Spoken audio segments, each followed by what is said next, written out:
This is Jordan Grace, and you're listening to the Social Suplex Podcast Network. BWB, this is One Nation Radio. You better get it right. Rich Latta, James Boyd came to give them life. The Blackest Wrestling Podcast has come to kick all ass and drop it 6 feet if they kicking trash. Word, let me welcome y'all to something different. And if you dig it, man, you should let some friends listen. We be getting it in, this on the regular dude. Ravish and flow, but this shit rude. See, James don't rap, so I had to break it down. The whole network, man, we coming for the crown. Raps in the columns, I keep them both covered. Making the beats too, so the listeners can bump it. Hit us with the rating, yeah, I'm saying it's a 5. Before you hit it, talk, bob your head side to side. It's One Nation Radio, and this is the beginning. It's Rich, and I'm here with James. It's time to listen to One Nation. We got to unleash the power of the pyramid. This is Mike Sempervive from WrestlingObserver.com. Check me out on Wrestling Observer Live every day. And also check out your boys, Rich and James, on One Nation Radio. Hi, this is Kenny Omega. We're listening to One Nation Radio. Check it out, guys. These guys know what's up. Big Kenny Omega fans, and that's all that counts to me. Goodbye and good night.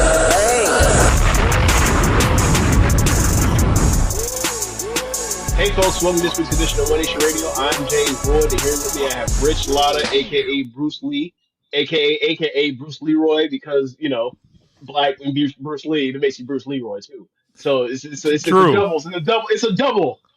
Look at that. So what's going on? Got the whole bodysuit on you boys. I worked out in the bodysuit at class on Monday. It was a popular thing. It was funny. My instructor, he was very impressed by it, and we had a tough day on Monday. It was hot. It wasn't unbearable, but I was like, yo, because this thing is like, this is not cotton. Like, you're not really supposed to do a bunch of shit in this. Like, this is like, it's essentially a tracksuit. It's like a warm-up tracksuit. Right. Or whatever. Right.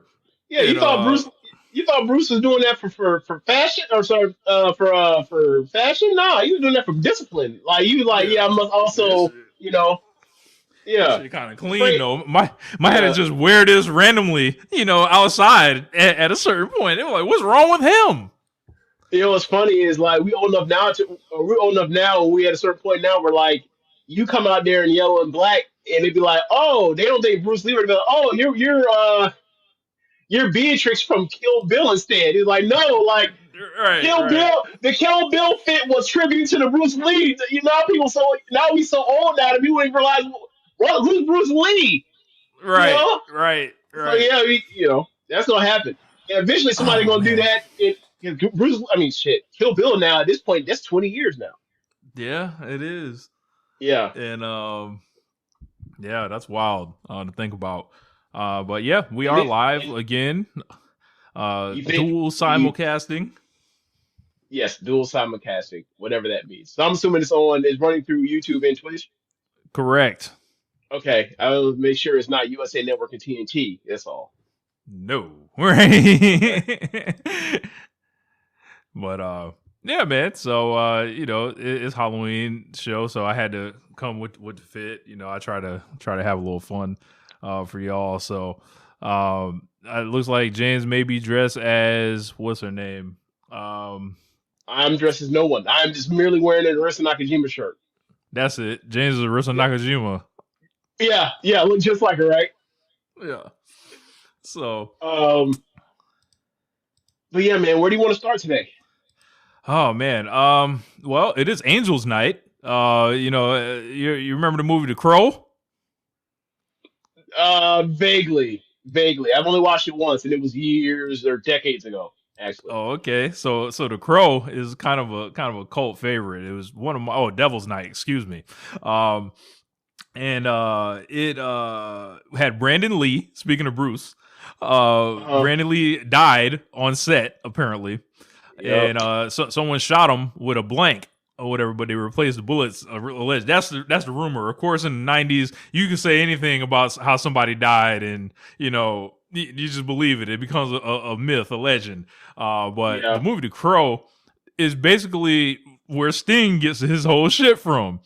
Where he's back and paints his face. So the nigga marries this woman he's madly in love with. Her name is Shelley Webster.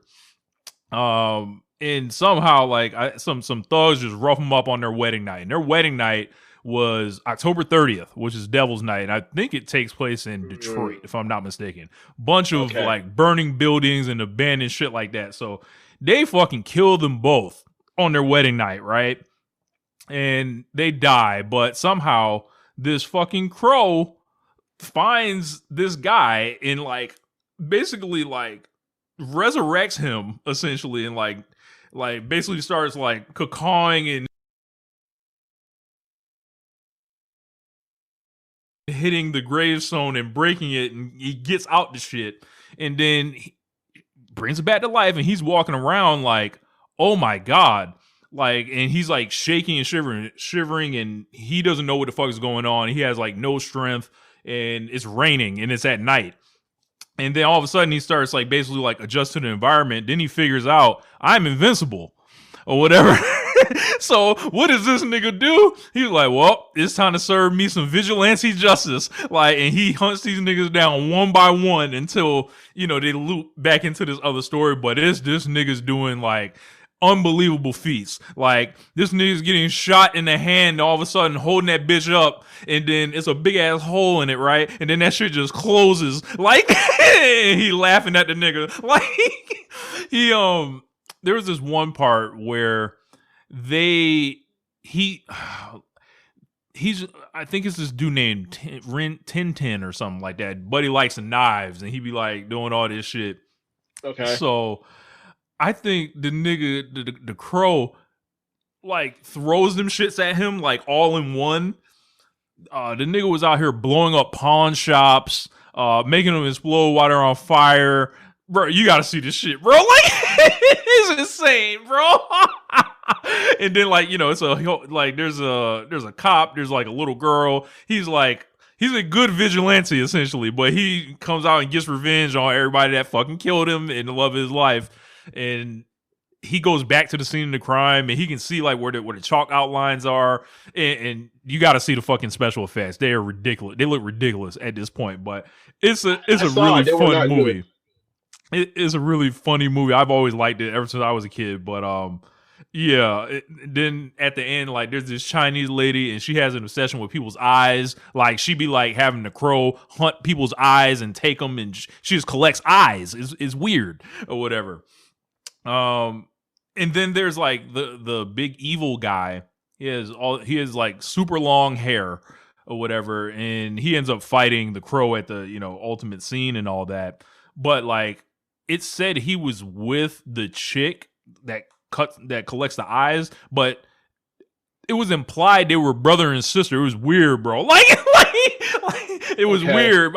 But like, I was like, I know y'all ain't brothers and sisters. That don't make no sense. But you got to see how he goes around and kills all these niggas. Like, it's dope. Tons of industrial type music, bunch of rock music from the 90s. Shit's hard. But yeah, tonight is that night, and it took place on October 30th. So that's why I thought of it. And yeah, man, I just love Halloween. I always loved dressing up. Last year I was the Green Ranger. Year before that I was in Cobra Kai. I don't know what I'll do next year. I don't know what I should do. I was thinking about doing Jim Kelly, but then I cut my hair, so can't do Jim Kelly. So I was like, well, gotta do Bruce. So here I am with the, you know, with the motorcycle suit on, whole joint, ready to go. But man, so as far as where we're starting, Jesus Lord, there's two, you know, places we can begin. We can either begin with Michael Jordan or the other Michael Jordan. Which one you want? I mean, I whichever one you find most interesting, we start with. Comment: is James' costume Black John Moxley? Yeah, I don't think that he would ever wear a shirt that says Violence Queen, but okay, if you say so. So let's talk about Michael Jordan, man. And they got him on NBC, and they rolled out some more of the interview. Yep, the same interview. Yeah, another 3 minutes. So who knows, man? Like, all I know is they got to shoot some other shit too. But they had him talking about the load management and all that, and Michael Jordan was like, he basically came out here and I don't know, James. He said exactly what I thought Michael Jordan would say about it. Right, right. He did, and like it's funny because he said I want to do this thing in the beginning to talk about and praise the play or talk about the game and how good it is now and these players by the second interview he's already trashing these players that are being told to sit by their teams and their management, not actually them. So I thought that was funny. They didn't bring that part up. I was gonna say if there was one thing I was disappointed by, it would be Jordan being a former owner, not giving the organizational perspective on that. Like, well, you know why? I would have thought he would have did that. You know why he wouldn't? Like his team he's not an owner anymore. No. His teams were never good enough to have to load manage anybody. You go out there and so we can win our 35 games and go home. I mean, he won this. Like, think about it. Load management started with the Spurs effectively, right? And like, no one said a peep about it because the Spurs were winning, and it made sense at the time. And then all it took was people actually cared about, actually wanted to see play and pay money to see doing it, and then it became a national talking point. Like that, they actually happened on my birthday in 2012. Like when they were set up for that Spurs and Heat game, when the Spurs set out their first game, and then the second matchup they set out, the Heat set out. Then all of a sudden it became a thing. It was like, well, we wanted to see LeBron James, Dwayne Wade, and Chris Bosh play. We didn't give a damn when it was Manu Ginobili and Tony Parker sitting. Oh no. And then it's has evolved over time even further and further. And now we're at the point now where like the faces of this people with actual broken down bodies sitting out games, and it's like I understand it's frustrating, but do you want to see Kawhi Leonard play and then get hurt in the playoffs? Oh, he already does that already. Like, what do we? I was gonna say. I was gonna say, like, with the load management, I feel like we got enough information now where I don't even know if the shit works. So at this point, I'm like, well, do these niggas just want to hang around the league for more years just to run up more money? Y'all should retire. Like, well, here's the part. Back to ownership, right? What are the owners doing?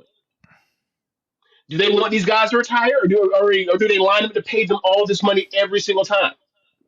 I mean, they don't have a choice because they have to spend that amount of money based on the what am I thinking of? The TV deals and then the requirements for the minimum cap spend. Like they gotta pay it at this point. That is not true. You wanna know why? Because we just saw Russell Westbrook, a first future about a Hall of Famer, come in the week before the season started at a veteran's minimum after opting out of more money than he could have made if he had stayed in Denver. Well, the reason he left Denver, the reason that he left Denver was because they told him they were gonna scale back his role, and he left out, and then he was out of the league, or not out of the league, but like he was waiting until the last week before the season started. He didn't even come into training camp. My point is, like, if these teams are allegedly, your point is one of your points of it is like, well, maybe they're looking to try to meet a salary floor. It's like there wasn't no salary floor when it came to Russell Westbrook. That's true. Like there's always. But look where Russell Westbrook is. Like Russell Westbrook's not in a place where he has a bunch of leverage or anything either. It's not like he's a player. Like he's probably like on a contract that's obviously. Like he's still a steal at whatever the number he's at right now. Yeah, in theory, he should be at least like a $10 million player right now, but they've got him on a super minimum, non-guaranteed. Right, and for him, like, I mean, maybe he don't want to do it because whatever, but like, I would have took my ass to China or whatever else and got $30 million instead, or $50 million actually for him. So whatever, he didn't want to do that. But my point is like. There is all of this stuff that is we don't pay attention to what the owners do. We only care about the front-facing players, and that just stars of this league. And it's like Embiid, Kawhi, Paul George, all these guys that are like all broke up, washed up, degenerative injuries or whatever else, are super old. And it's like, all right, well, somebody wanted to pay them that money. That wasn't the players. And when they sit these dudes or whatever else, it's because like there's actually a reason for it. And you want to go to the, you don't know if these people actually don't get hurt. It's like, well, we just saw three guys go down with Achilles tears, like in the playoffs alone. Like there is something going on. Well, really, we know what's going on. It's like the game is harder to play now. We don't acknowledge that. We don't talk about that in these conversations. And then we have these old guys that played in a time where it was less ground to cover, less harder, or it was easier to guard people because there's less spacing, because there's less shooting. And then we let them go out here and kill these guys. And then we end up in this situation over and over again where the greatest player of our lifetime is shitting on the young guys after he just said he won with the young guys. Oh, it took him one segment to go immediately off of that. It is like, all right, what do we have next in store? Do we want to get into gambling? Are we ever going to get into gambling? No, we're not getting into gambling. Why do we want to get into gambling, Michael Jordan? Why don't we do that? No. Do you think part of this could be Michael Jordan being on NBC now, and NBC having a bunch of these national televised games and saying they want people in games? There could be, but like the schedule makers already like fix that up. And also like, there are plenty of issues when it comes to other sports, and like their media partners will shit on the other people like this. This never happens in the NFL. Not in this kind of sense. Like we have dudes, we have haziness, and it's all the damn time. Never gets brought up. We don't talk about all the time. Your rookies they ran up $50,000 on this dude is a rookie or whatever else. That doesn't happen. It's just this weird thing that keeps going on where it's like, oh, the game is so bad, the game is so bad, the game is so bad. It's like all they do is jack up threes, and now that we have NBC, now that we have Amazon, like I feel like they have gotten away from that, but it's still ESPN that decided to bring them old niggas from inside the NBA from TNT over. And what did they do? Like they just went out there and did the whole Shaq doesn't know there's 30 teams in the league while he goes out here and shits on Wemby after having a 40-point, 15-point game in 30 minutes. I'm sorry, a 40-point, 15 rebound game in 30 minutes. Like, damn, bro. You know what that is, though. Insecurity? Absolutely. Like, bro, like that man, and also remember that man was out here talking about fucking Bol was better than Wemby like 2 years ago or whatever. Bol could do the exact same thing. No, the fuck he couldn't. I always thought that shit was stupid then, and it's stupid now. Right, but I guess what I'm getting at is like, because he's the game's greatest player ever, we don't ever hit Jordan with the he's insecure thing, even though he's done stuff where it's like, okay, and don't get me wrong, like it's human for this sort of stuff to happen. Like I'm not saying this one way or the other, like, but we don't call it for what it is. Like when these older guys get their money, move on, and then like shit on the younger guys, and the game's literally harder to play on a night-to-night basis because of the level of shooting, and also the level of more offensive firepower on the floor at all times. We don't talk about this stuff as far as like just being like, hey man, the game's different, whatever else. They just be like, hard fouls. It was tougher, whatever. Agreed. But like you don't also talk about like the changes that also are hard. They also talk about like, yeah, it's just easier to play. These guys are soft. It's like, all right, bro. If they all soft, go figure. But guys are playing longer. Like we've never seen the longevity that these guys have had now. I don't know whether to chalk that up to improved training or, a game that's actually easier to play. It's improved training. It's improved. It's improved training. It's improved. Because when's the last time LeBron played defense? Like LeBron will play defense, like sometimes up and down, up and down, up and down. I wouldn't call Steph Curry a defensive maestro. I wouldn't call Kevin Durant, a stopper or anything. But Kevin Durant's in year 19 now, and it's coming up on like what?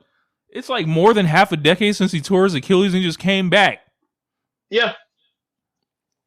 And then LeBron with all the meat on his body, pause. And I would imagine the stress on his joints.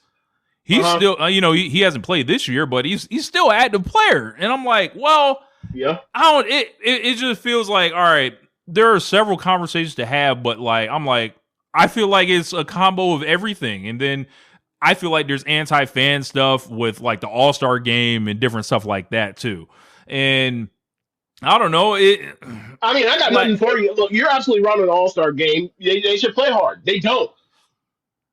They should be killed for it. We kill them every single year when they don't play one hard in All-Star game. We do. Yeah. In general, like what I'm saying is like for some reason they don't talk about this stuff. They just go on, oh, these guys, pampered athletes. It's like this is the same cycle of the same thing when it comes to generations. Like every generation that comes after the generation prior, the prior generation always shits on them and calls them soft and all this stuff and pampered athletes, and they're jealous of the money that they're making.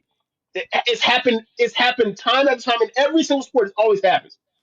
And for me, it's like, when does anybody ever look up and realize, oh yeah, like the shit with like my elders or the people before me was shitting on me. I didn't like that. Like I've always been like, why doesn't Shaq ever stand up for these guys after they treated him like shit and called him such an underachiever and all this third when it's like, he's so big, he's so X, Y, and Z. Why don't he, do X, Y, and Z? Ends up with 4 titles and we call that man an underachiever. And don't get me wrong, he did underachieve for his, what do you call it? His dimensions and all that kind of stuff and athleticism he was birthed with. But you can't call him a non-success. Meanwhile, anybody that's not even on his level gets any amount of fame. The first thing he does is, you need to go down there and dominate that big fella. You need to score 7 points a quarter. That's not what his league is. We don't dump it into the post and watch people do that. We realize that, like, unless you're Shaq or somebody like that, we don't give you the ball that much up there or down there. That's dumb. That's dumb basketball. We figured out the math on this. No one's ever really able to acknowledge that we changed the math on this, right? Like, I saw Shaq and Reggie Miller with these 2 dudes I had never heard of before, and they were coming up with their Mount Rushmore Some with Giannis, list. right? Right, that's what I'm getting at. They're coming up with their Mount Rushmore list for greatest power forwards ever, right? So the only person that bothered to bring up Giannis, and Reggie Miller stands up like, get the fuck out of here. Like, what do you mean? And then, like, I just like, what are y'all talking about? Like, you mentioned, I think Shaq, I can't remember Reggie's list, but like, basically they came to a consensus that it was that there 4 after, as round table of 4 people, they came up with KG. They didn't want to put KG on it first. Well, the 2 players did, but like the 2 other, or the one dude that's all about rings and wanted to put Dennis Rodman in there, was insistent on KG don't belong here, KG don't belong here. And basically what happened was they had to pull up the the 98 finals and be like, yeah, Rodman only averaged like 11 rebounds a game. Knock it off. Right? For them to be like, okay, well, Mikal or KG, and it's like, he wasn't even starting in the 98 finals. They didn't mention that. Also, when they were so Shaq was like, get the fuck. Shaq Memorial was like, get the fuck out of here with this Rodman stuff, because Rodman was just a role player, and then Reggie was like, well, he was more than a role player, and he was like, okay, what was his role outside of playing defense and rebounding? And then Reggie had no answers. Look, not spacing the floor, not dribbling the ball, not passing Reggie, the ball. Reggie, okay, so Reggie didn't have one on his list, but Reggie didn't want to just label him as role player. He was like, he was role player plus, whatever. And I was like, okay, whatever. It doesn't matter. And then they brought up Barkley, they brought up Malone. So I think the final list for them was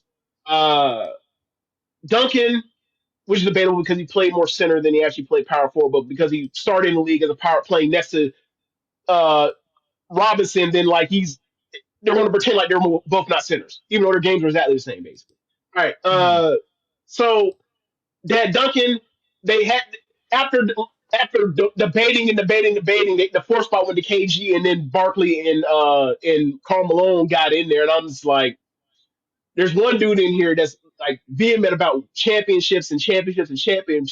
Meanwhile, the 2 people he puts on his list are 2 non-winning motherfuckers. But like, he didn't want to put KG in there, and he wanted to put Rod in there because he was a role player on 5 teams. It's like, all right, bro. And then like Dirk got brought up, Shaq dismissed it outright. Like, he's a small forward. He's a small forward. I saw that.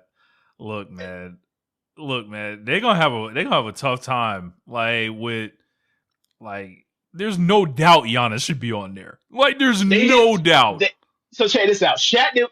Reggie Miller. Shaq didn't want to put Giannis in because he's like, well, like, would we want to call Giannis a center then? Do you want to do that? Listen. It could get worse for you, Shaq. Hold on. He's like, look, he's a center. I'm sorry, no, he's a forward, but that's powerful, but he's not a power forward. That's what Shaq logic was. That's powerful. That's insane. Right. That's disgusting. But Shaq had some consistency because he was like he put Rasheed Wallace as a small forward. In the beginning of his career, I know they had him listed at small forward a few times. Okay, so what I mean by that is like when his name is, as far as like he's talking about as far as like he wasn't up for debate like to make it, but he was saying like he just playing people's games and was like no dirt because of this. So also so Reggie was like, what about she? Because she went outside too. He's like, and the chat was like, because his game at the end was so outside, he also considered Sheet a small forward as well. I was like, okay, at least there's some bit of logical consistency to Shaq, even though he's dead fucking wrong. At least I can understand it. At least I can understand it. Reggie Miller going like, yeah, he's a power forward, and no, he's not better than Charles Barkley or Karl Malone was like, oh, that's even worse. That's even worse. I don't recall ever seeing either one of their 50-point games to close out a finals and win the MVP in the finals. You recall that? I can't say I do. Because the last time I checked, since 1990 or 1992, I believe, the only people that ever scored 50 points in the playoff in an NBA Finals game are Michael Jordan, LeBron James, and that nigga Giannis. I don't know. So and it's like, all right, well, once they kept bringing up the Giannis, like you can't deny Giannis. They were like, well, he's still early in his career. No, he's not. I was like, bro, they have no concept of how old he is. Right, because he's young. He's young. That's my little nigga. James, right? He's like, he's been in the league. This is like year 14 for him. Yeah, exactly. Like he came in the league at like 13. Right. He's made all NBA like the last 8 years. This will be he's finished top 3 in MVP voting like 5 years in a row. I know damn well Charles Barkley and Karl Malone never did that. Yeah. He won MVPs and he actually deserved them. You can make an argument that Karl Malone won 0 MVPs that he actually deserved. Oh, yeah, he was in the same draft as Anthony Bennett. Someone's saying that's funny. Yeah, 13. But yeah, so swinging it back around to the low managing thing. Yeah, like, we can do that. If anybody was going to say this stuff, like, because Jordan looks at it like from a personal perspective, I think it's more like his whole thing was he never wanted to miss a game because he saw it as an opportunity to prove himself. This is the same guy with a love of the game contract or a clause in his contract, so I expected this. But I'd also like somebody to have these self words, be like, "Hey, man, like, why were you able to get that 3-peat?" Because he became a professional baseball player for a year and a half. Exactly. Trained like a madman. Because that man went away from the game for a year and a half. Like that counts as far as your quote unquote rest or whatever else. Like, I don't think you're going to be able to run the 6 straight finals because the only person that can do that is LeBron fucking James. I'm sorry. And he was in weak conference to get that accomplished too. And LeBron's all right. Like, it's really, really difficult to be able to run yourself right in that kind of way. Think of the way we've seen like other guys go through multiple playoff or multiple finals runs and they just basically kind of peter out or go down before they come back up on a rebuild. It's never really been put out there that Jordan was, resting, quote unquote. I know there was like exhaustion thing with the 3 straight finals. Obviously, deal with his dad died or was murdered. And I don't know, man. Yeah. It's tough. You gotta remember, there's also, there's if you don't want to count that retirement, there's also the second one. Well, they was breaking the shit up. There's a man that loves money. This a man that loves to compete. He could have brought his ass back, or he could have went somewhere else. So, like, for me, it was like, hey man, look, I don't say these are not the same thing as sitting down for a game or whatever else. So you got a boo boo like he's saying. I'm not saying Michael Jordan would do that, but what I'm saying is, hey, when you are ran into the ground, time off will help recharge your batteries. I mean, that's common sense. I just want to, I think for me, I think I need the specifics of whose fault it is so we can examine the individual cases or whatever. Because, I feel like when dudes are healthy and uninjured, they should play. What are we doing? Well, I would say that like we don't know these guys' bodies, and we got all this. As we talk about the medical upgrades in time, like the medical upgrades have these trackers on people to be like, hey, this person's worn out, he needs to sit.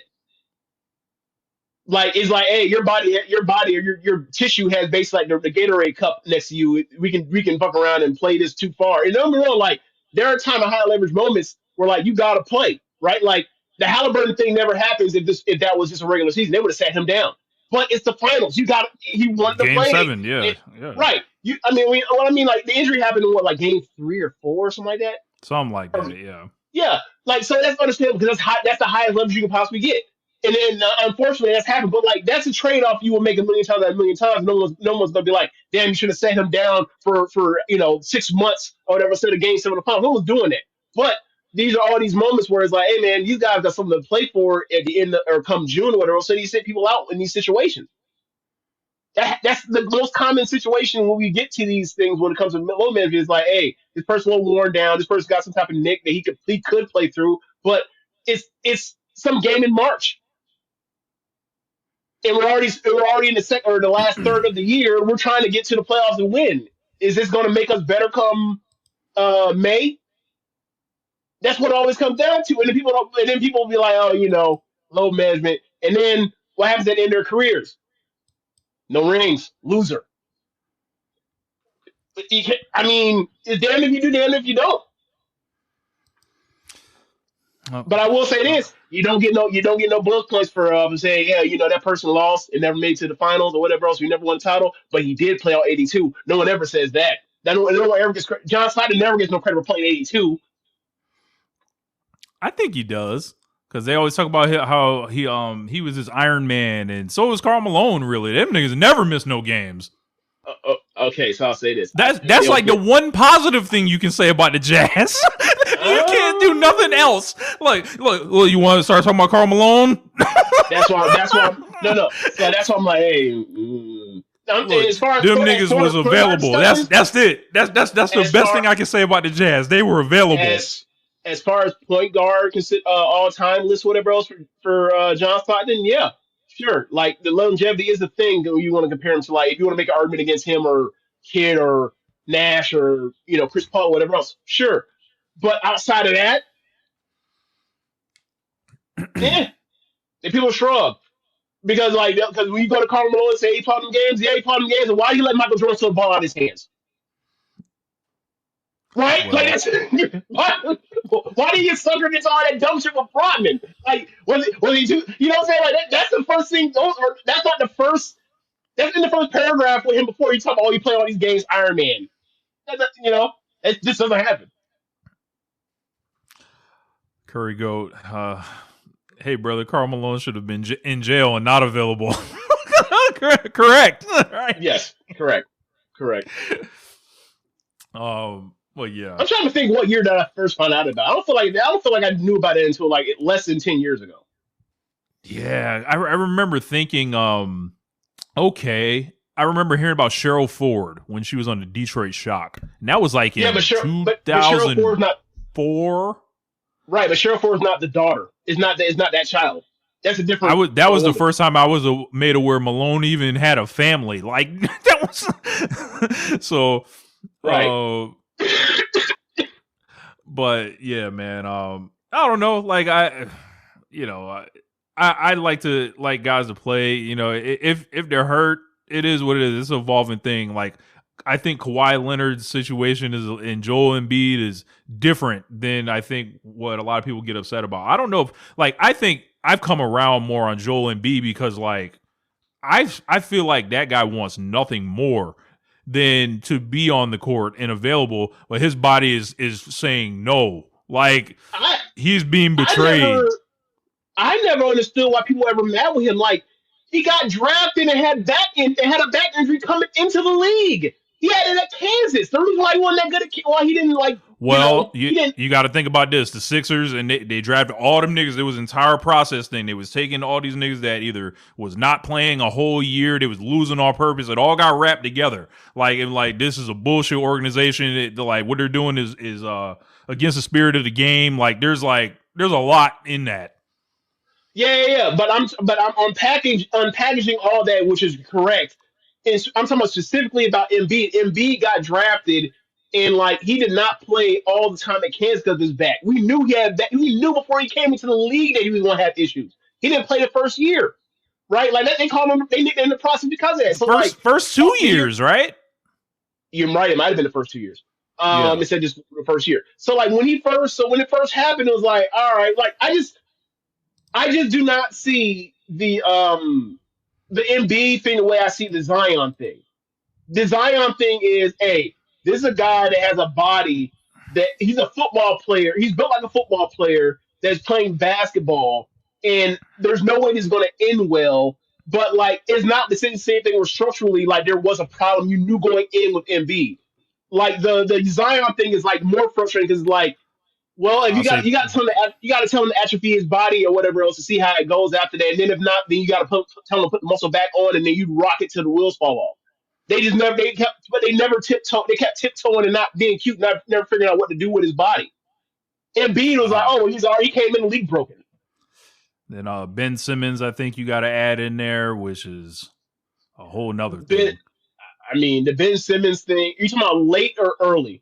Ben Simmons. I mean, I think later. Not that first. Didn't he like miss his first entire year or something like that? Yeah. Not that one. You talking about so you mean talking about since the back injury? Right. Okay, so at first I thought it was whenever the shit was when they played the Hawks going forward. All right, so I think it's both. I think his back really is injured and he couldn't play or whatever else. And also I think he's mentally a midget. I'm sure that's politically incorrect, but he just mentally don't want it, and also like he has legitimate back injury that people when they talk about it are like, okay, no. I do think it says something that like not that many people have gone to bat for him to explain how bad his back is, but I feel like there have been enough people to explain how bad it is. Be like, all right, I used to kill that dude. Now it's like, all right, it's legitimate. Mm-hmm. It's legitimate. So like that's where he's in his career where he's just some bench guy. Yeah. Either way, it's conversation. It's never going away. Hopefully, we can still like approach it because like I don't 100% agree with Jordan on everything, but I think there's like there's a divide in the mentality to where like what it used to be like and what it is now, and I guess how the game is played now and how it used to be too. But bro, I saw this thing that said like, and get me wrong, like I don't know where it came from, but it's like they're counting up to be like a team, a whole entire team plays runs like an average of like a whole extra mile and a half per game in the NBA now compared to like just 20 years ago. Like that's not nothing. And like that is not just running in a straight line, like it's cutting, and it's also like because of this floor space, like these guys have to stop and start way more. Like I don't know if you ever watch old games, but like watch old games, like it's so jarring to watch, especially 80s and 90s games. Like, bro, you didn't have to play that. Like, the defense plays like the defense is the part where like there's 5 guys in the way most of the time because the floor's not spaced properly. Not probably like the floor is not spaced and defense can therefore crowd. So now when you have dudes doing boxing elbows, like good luck with that. Like you get past your defender, that boxing elbow shit is like that's going to a corner shooter now immediately. And then you put team in rotation. So I wish people would be more honest about like how the game has changed and how it's more difficult just on the body in general, and also like the AAUification of this league of the league, where it's like all these guys come in the league with way more injuries than before because they're playing way more games to get this good in the first place. Or before it was like, oh, you go, you play your high school and and you may do one or two tournaments and that's about it. Now travel basketball is way more important than high school basketball ever is. James, I think they're going to need as many games as they can possibly get if they hope to have a prayer's chance in hell of stopping Austin Reaves. Like, what a transition. What a transition. Austin A.R. Reaves does what he wants. Man, no Luka, no LeBron, no problem. Yep. This man has already become a Mount Rushmore white Laker. This is American crazy. Whites.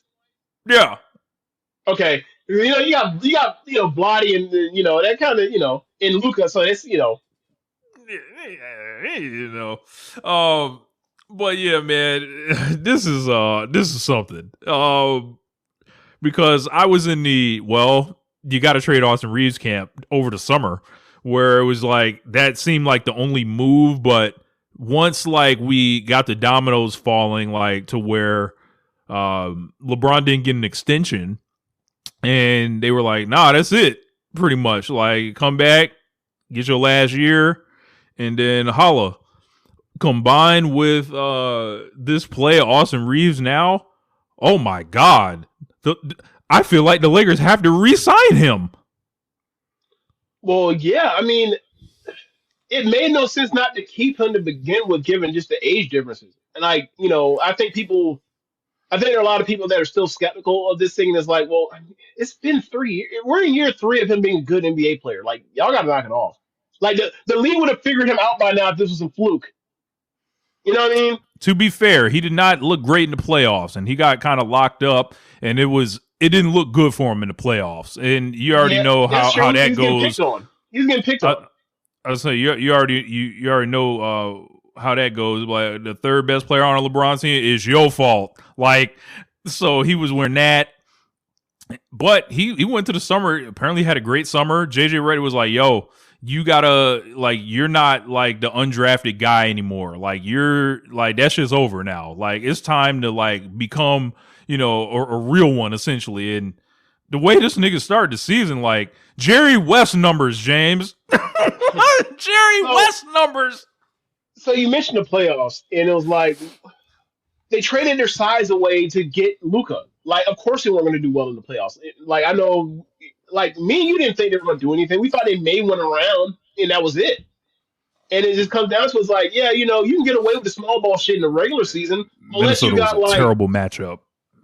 Terrible matchup for them, right? Like, it is like, unless you are, you got a Steph Curry, level threat or whatever else, they can just, score 6 points or score 9 points in like 90 seconds or less. Like, that kind of threat, your chances are it ain't going to work out well for you. Like, so it didn't. And also given, Luka body and his being defensive liability, LeBron being old as dirt, like, of course they weren't going to be able to defend. Of course they weren't going to keep it that level of intensity. Like, I remember, what was that game they tried to steal when they played everybody? They played LeBron all 48 minutes at the end, and it didn't work out at the end. Is that 3 Game or 4? 4? Game 4. Yeah, like, nah, man. Nah. Like, they're a team where it's like, hey, you got Luka Doncic so you have a future, and now you figure out whatever you need to do post LeBron James after you got Luka. Like, so that's what this is what this is about. Like, this year, next year, and the year after that is like, hey, the transition to get Luka, a squad that can actually go win the title over the next 3 years. It does make me nervous to have, like, all right, to think about Luka and then Austin Reaves being my 2 best players, and then like neither one of y'all because the defense. Neither one of y'all defend typically. Yeah. And it's gonna be a lot of asking for other people to cover the ass. DeAndre Ayton, I got no complaints about him thus far. I mean, he's starting in game 1. I will say that. He'll be all right. But no. What I'm saying is, like, he's gonna be very aggravating because he's gonna be inconsistent. You're gonna get some games where he has a 25 and 12. You'd be like, okay, and there'll be games you'd be like, what the fuck is this? That's been his whole lot of life outside of that 2021 season. Is he's up and down? He's not consistent. So it's gonna happen. It's gonna be frustrating. Look, Curry Goat says, Lakers are playing new whites who we have never heard of. Where did LaRavia come from? He came from Sacramento. And this is a point I was actually pointing out to JML and James the other day. I did a fantasy draft on NBA 2K, like, right before the season started. Like, there has never been more 3-point shooting ever in the league. You can have 1 through 12 on your team in 2K and have an A or A+ for every person on your team if you do it right. And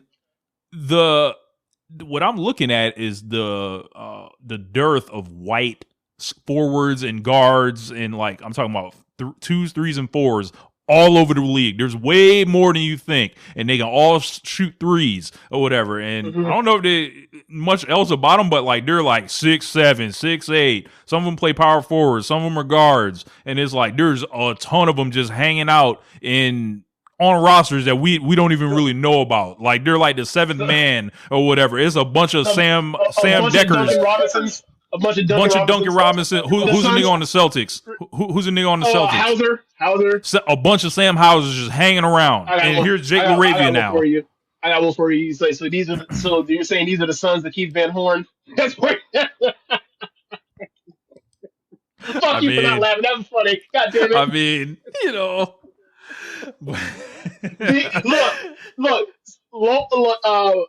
Big wing player, shoot threes, and can do stuff on offense. Don't really know what else we can do with him as far as the other end of the floor. Yeah, that was Keith Van Horn. Adam Morrison misses time. Oh man. Who else? Jason Capono. Yep. Doug McDermott. Peja. I mean, Pedro was a little bit better than them, but no, he was. But I'm saying he fits that profile of that man had a rifle. That man had a rifle. Yeah, like it's like a big wing with a rifle. Look, I suggest y'all look at these NBA rosters right now and see what I'm talking about. Steve Novak, bunch of that in the league right now. Brother, Steve Kerr. Hey, I got one for you. You said Mr. Steve Novak, right?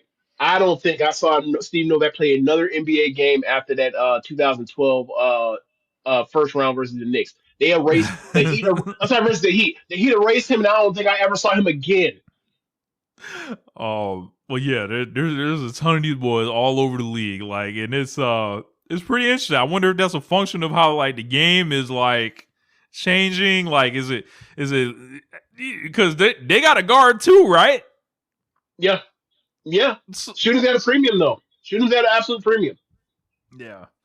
And like, I think they're at the point now where it's like they're trying to find shooting for cheap, which is not a thing anymore. So they're going to put in more of these guys you've never heard of that they tried out, and all of a sudden they got they got rifles, and they'll figure out how you can hide them the best they can. But I think the main thing is like you need to find your all-star that can defend, because like in order to maximize them offensively, you got to deal with some people that can't do anything on the other side of the floor. So if there's going to be multiple people that can't do anything on defense, you might have a good regular season. The Lakers had a real good regular season. More than comes time to playoffs, and it comes back to you got to have size to rebound and defend the rim. You're going to be in trouble. You got to stop somebody eventually. Yeah, but Austin Reaves, like back to him, like I think he even he's a different profile than those guys that I was talking about. Like you can hand him the ball. He can dribble. Right. He can break somebody down. He can cook people flat out. Like, that's the thing. That's the thing. That when me and you first recognized it, it was like this ain't no dude coming off of pin downs. This is a dude you can put the ball in her hand. You can run pick and roll with, or he can go out there and in multiple dribbles get people off their feet and get them in pump fake them and get them in foul trouble. We were saying that 2 years ago. Yeah. I remember I forgot what game it was. You were like, AR do what he wanted, and then he just kept going nuts in that game. It was hilarious. You were over at Marcus's when that happened. And we kept noticing, like, hey, man, this is a dude that's out here getting people work. This ain't a dude that's out here just sniping to death. This ain't Tyler Hero or Duncan Robinson. All right, more like Duncan Robinson, Tyler Hero, guys put the ball down. You get my point. I think that was game one in the Memphis series, if I'm not mistaken. Okay. I think it was Memphis that he was giving the work. And it's just like, damn, like, so like when LeBron comes back, because that's been all the conversation here. I don't know, man. If you're LeBron, what would you do? Because like at this point, I'm like, do you just have to reinsert yourself like kind of forcefully to the lineup? Like, because it's like, all right, what they got 5 players better than LeBron. What do you mean by reinsert? Like, as far as, like, who's the first option, who's the second option, and then, like, are you sticking Austin Reaves back in, like, are you trying to dim this light, like or to essentially get all the stats that you've always had? Would it be, like, more effective? What if he was like, I'll just score 18 points a game and then, like, try on defense? Do you think that would maximize the Lakers more? Because I feel like I feel like perhaps save yourself for the playoffs and take it a little bit easier in the regular season. I'm kind of confused because like LeBron pretty much did that once Luka showed up.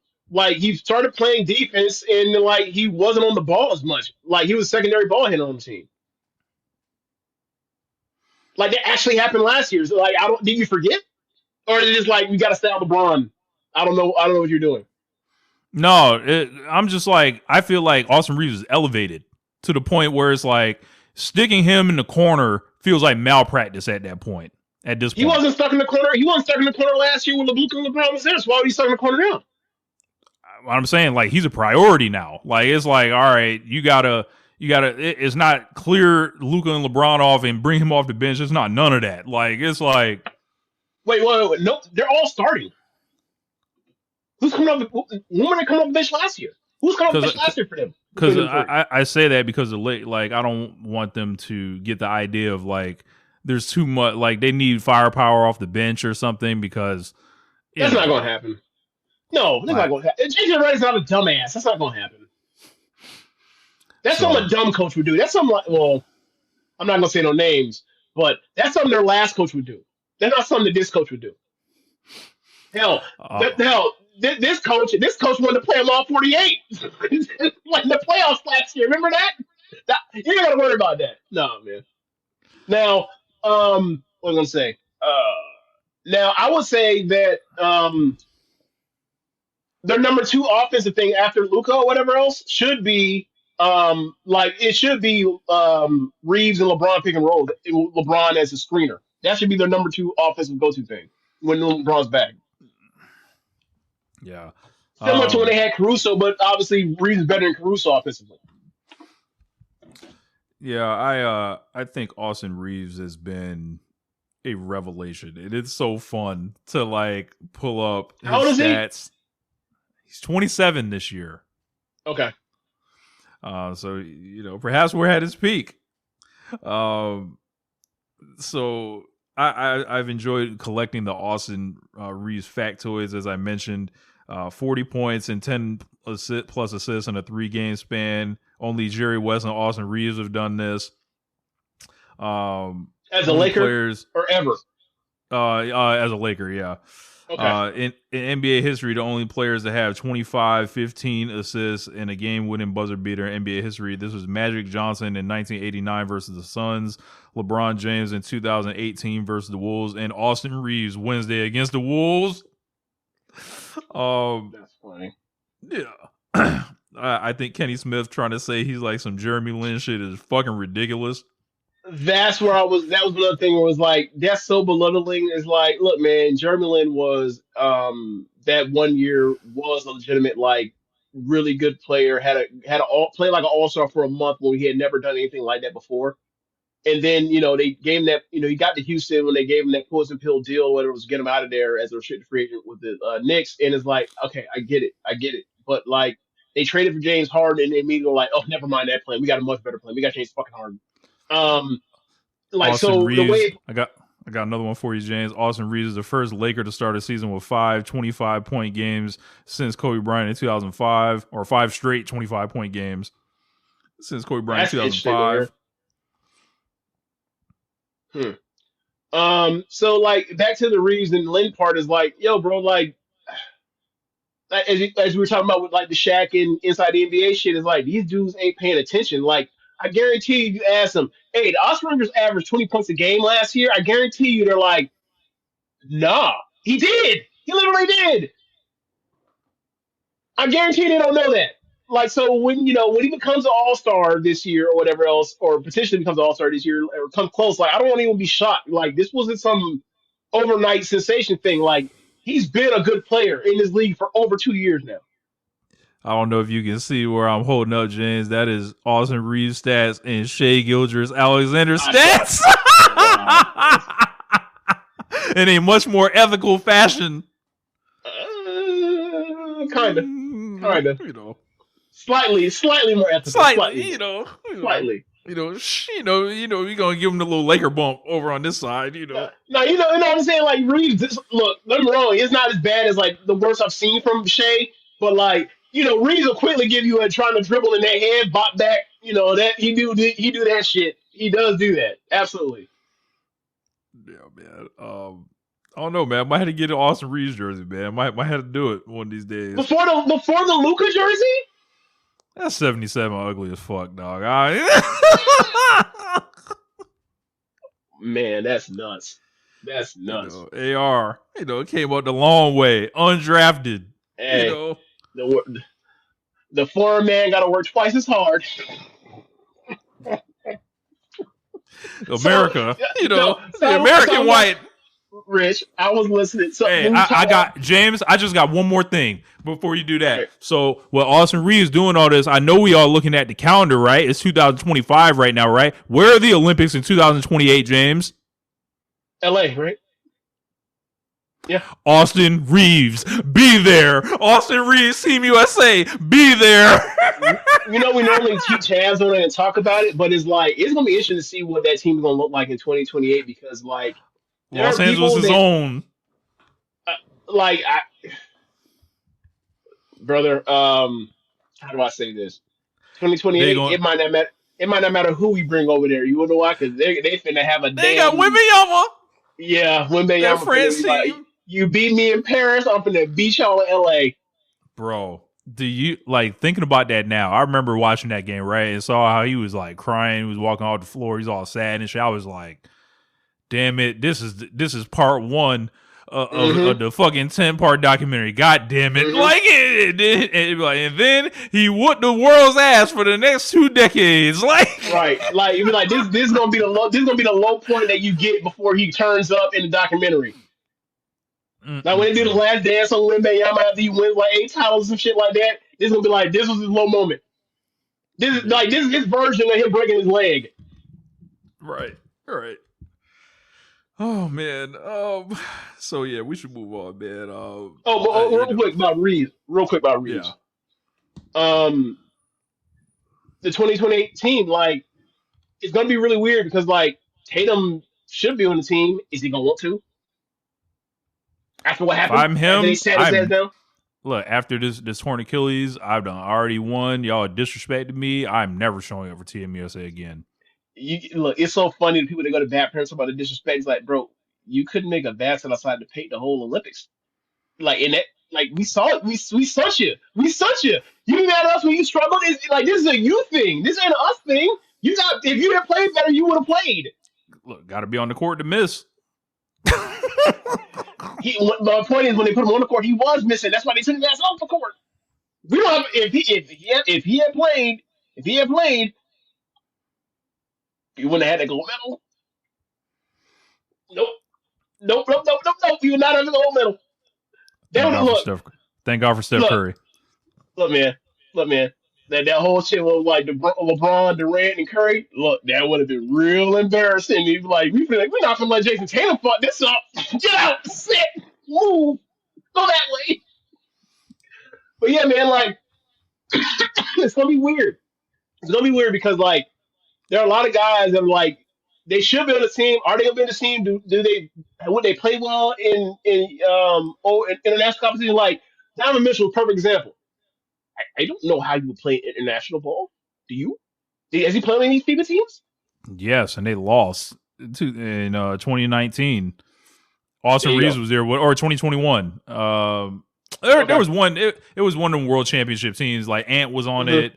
Jalen Brunson, Jason Tatum, Austin Reeves. It was when they was all super young. Brunson's another one of them dudes. It's hey man, physical guard play in the 2023 world championships. Okay, yeah. Okay. Yeah, physical guard play with he'll we'll see. But there's a bunch of guys that the names, but I don't know how those guys play on an international team, how that works out. And it don't look pretty, and I don't know what the rest of France is, but I know what's gonna be on France, and that dude's scary. Look, and he might have brothers and cousins, and Nick Batum might still be on that shit by then. Who knows? Nick Batum, look, man. He said this was the last one. The last one was. Okay, I would say because if Nick Batum on shit, you'd be like, all right, okay, so I guess Nick Batum and Kevin Durant both leave in 28. That's how they both go out. Okay, fine, fair, whatever. Do you ever hear the Giannis Nick Batum story? Yes, if I'm leaving too, I'm going back to Africa or some shit like that. I'm going back home. It's Africa. God damn. This man said go back to Africa. God damn. Oh shit. All right, man. Let's move on. Let's move on to basketball. Yeah. Oh, so yeah. Oh. Everybody, welcome back. That has skipped forward all the basketball section. Go ahead and go ahead back and listen to the load management conversation. Listen to us talk about Austin Reaves.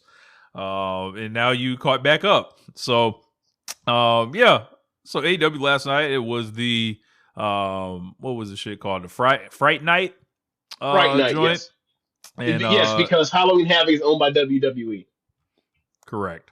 Unfortunately. Halloween Havoc. I used to love Halloween Havoc, man. I thought like cool stage, the Slim Jim sponsorships had the side turnbuckles looking wild. Good matches typically on that show. That's that Ray and Eddie match, except the main event in the cage main events with all-time horrible main event with Hogan and Savage, and another all-time horrible main event with Hogan and Roddy Piper. There was a terrible Sting and Bret Hart match. There was an awful Nash versus Hall match. Tons of that shit. You ever seen that Hall versus Nash match, James, in '98? I don't remember it. Bro, you would have fucking hated that. You would have fucking hated that finish if it happened nowadays. So like the whole thing was like Hall was a drunk going into the match and shit. They were doing the drunk angle. And was this 99? This is 98. 98. So, okay. This four finger prove it to. Okay. So fucking the finish of the match is Kevin Nash hits him with the fucking jackknife, right? And he's like, I don't want to beat him. I want him to fix himself. Doesn't he leave it in the count? Yes, and he walks out. You remember that? Yes, I remember that shit. Yes, that shit was fucking awful, bro. That shit was fucking awful.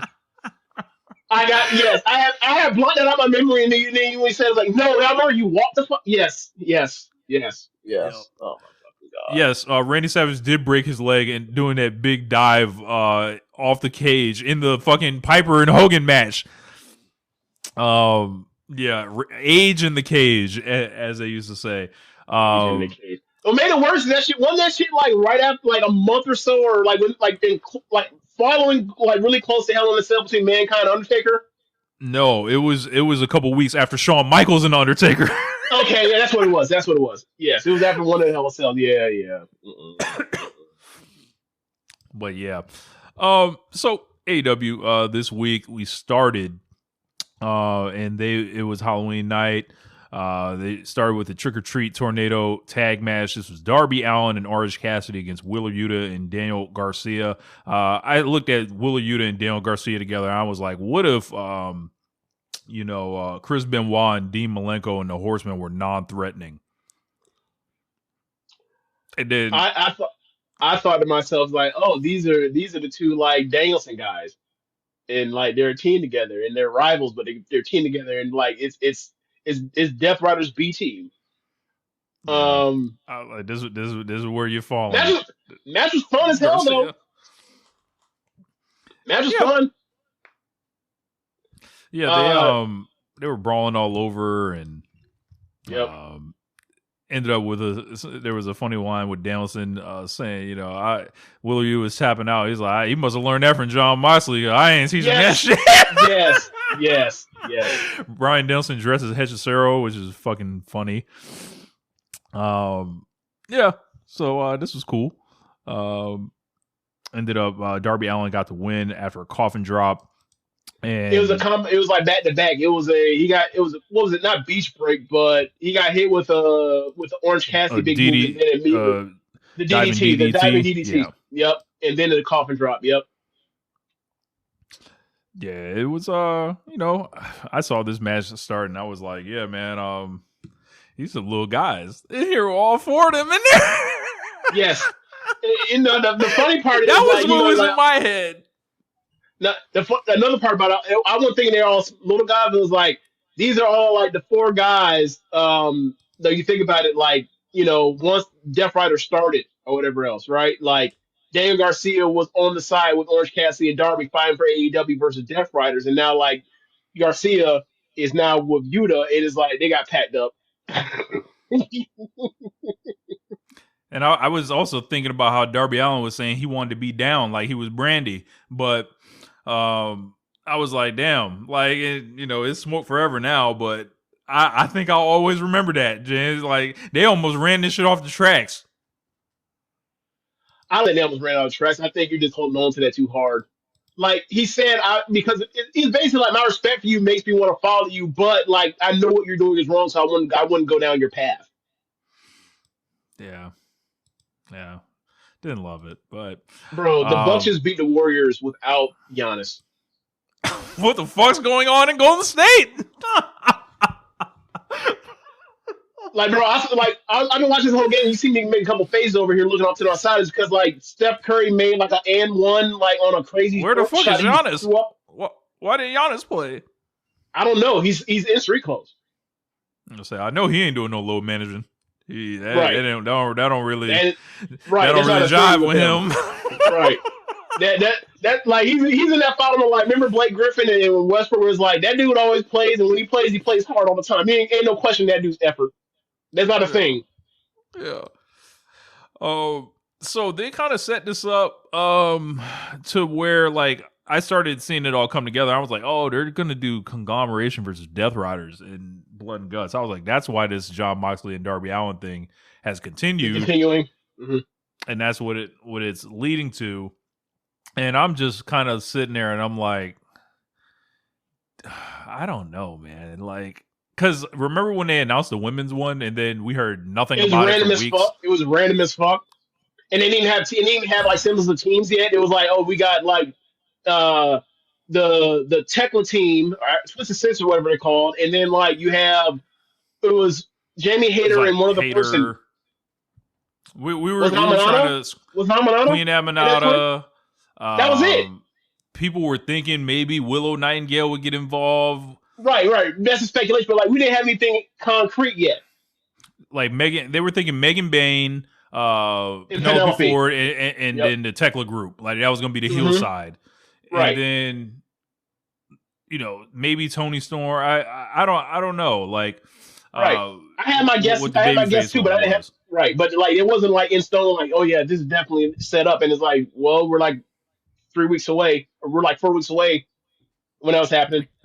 And they announced this with the women like this is at least a month ago, and them tickets did not like go off in that way. And now they've added the men's one, and they've announced that like kind of like that with it. Well, what do you try expect? To get them tickets rolling?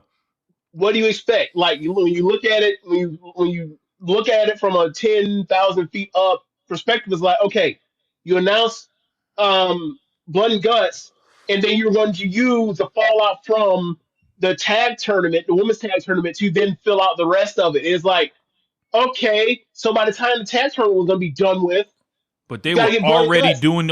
Remember, they were doing all these tailgate brawls, these fucking no disqualification matches with all these shits with Harley Cameron and a couple other people in them. Right, but what I'm saying is you have a rough idea of who the people are going to be in it, but some people are going to be pulled away to be in as they advance in the tag tournament, get into full gear. So it's like, you didn't have a full lineup yet. And you don't have an actual you have a match without a reason for the match yet. You know what I'm saying?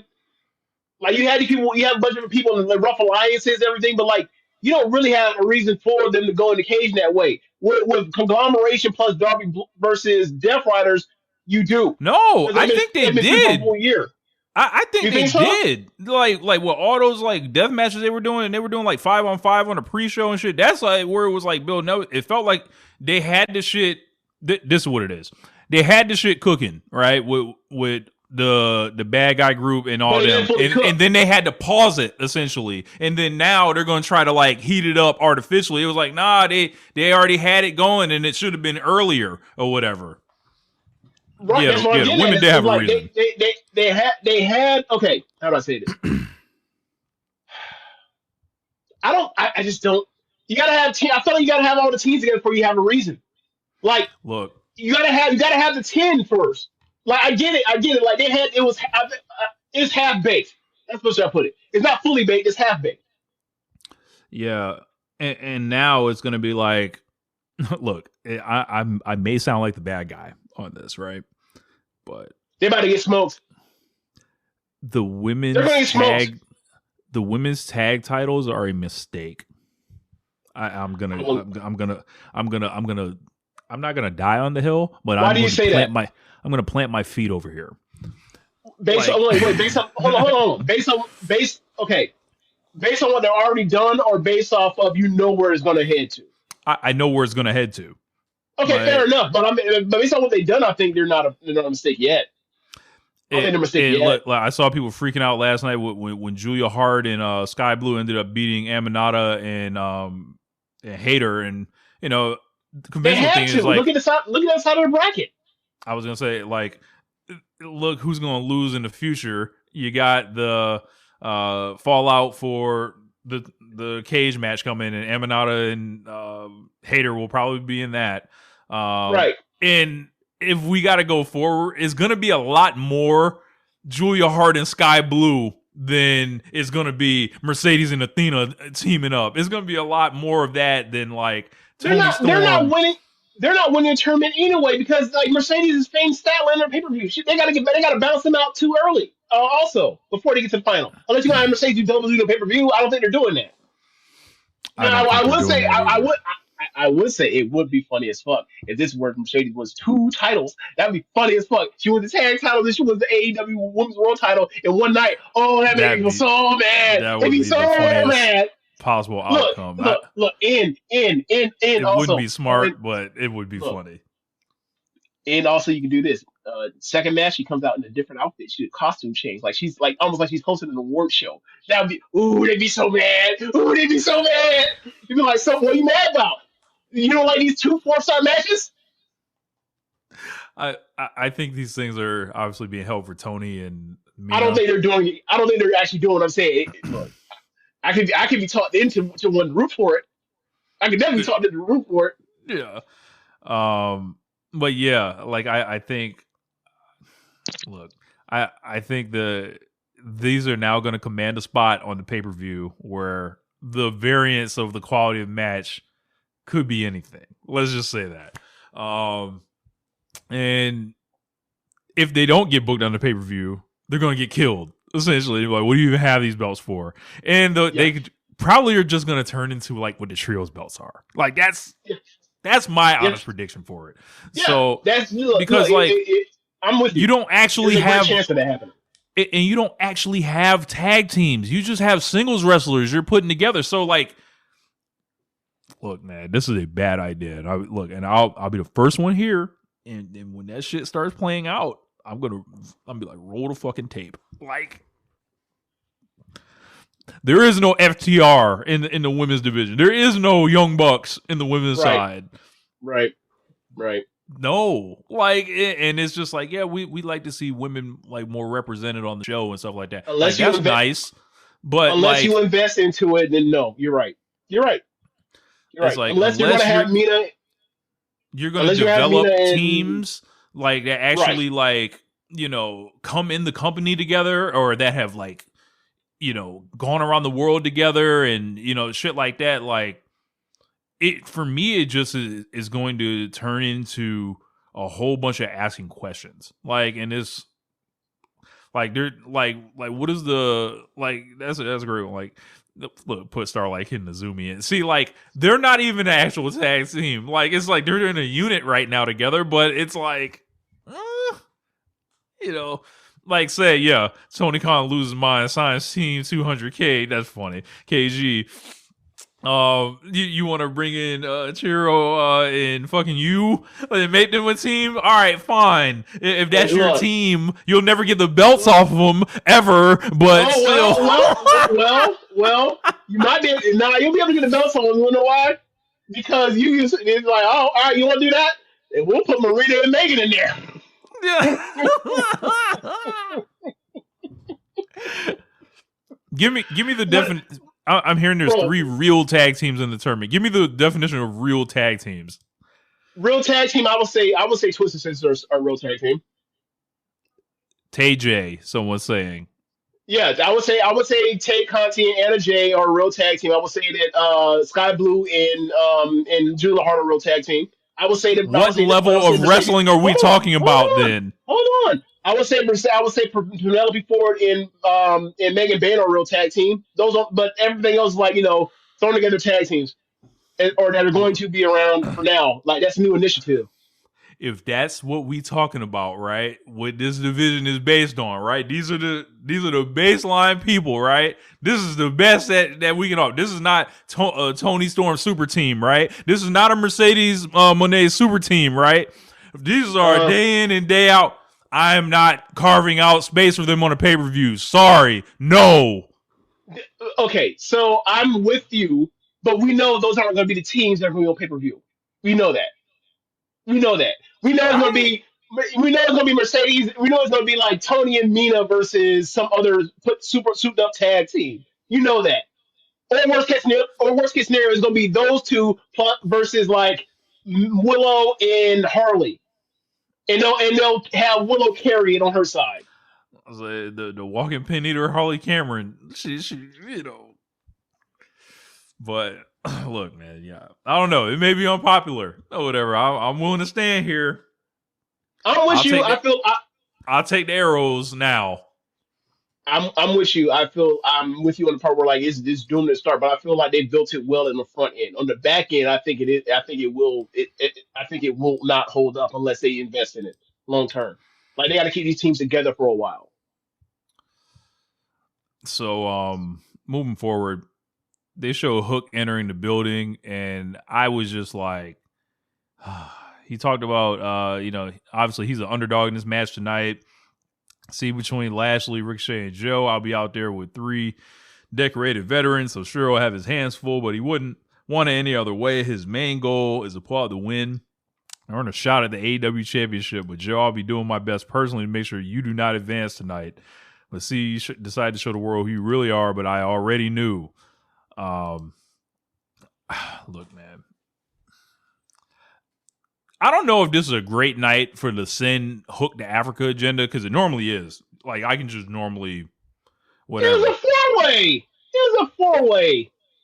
It Man, indeed was a 4-way. this was a promo. This was a promo where he's like, "Hey, I'm here to let you know I'm not going to be taking the pin. I'm here to convince you I'm not going to be the one that's going to be this. They'll take the L." And we are like, "Oh, we know he finna eat this L." And sure enough, got his ass choked out. That man should have came out there with a flashing light on, like with a fucking sign on, like I'm here to do the job. Bro, we'll get there later, but yeah. So Don Callis, he basically take care of the Young Bucks here. They said Renee was backstage with Don to get comments on the family summit.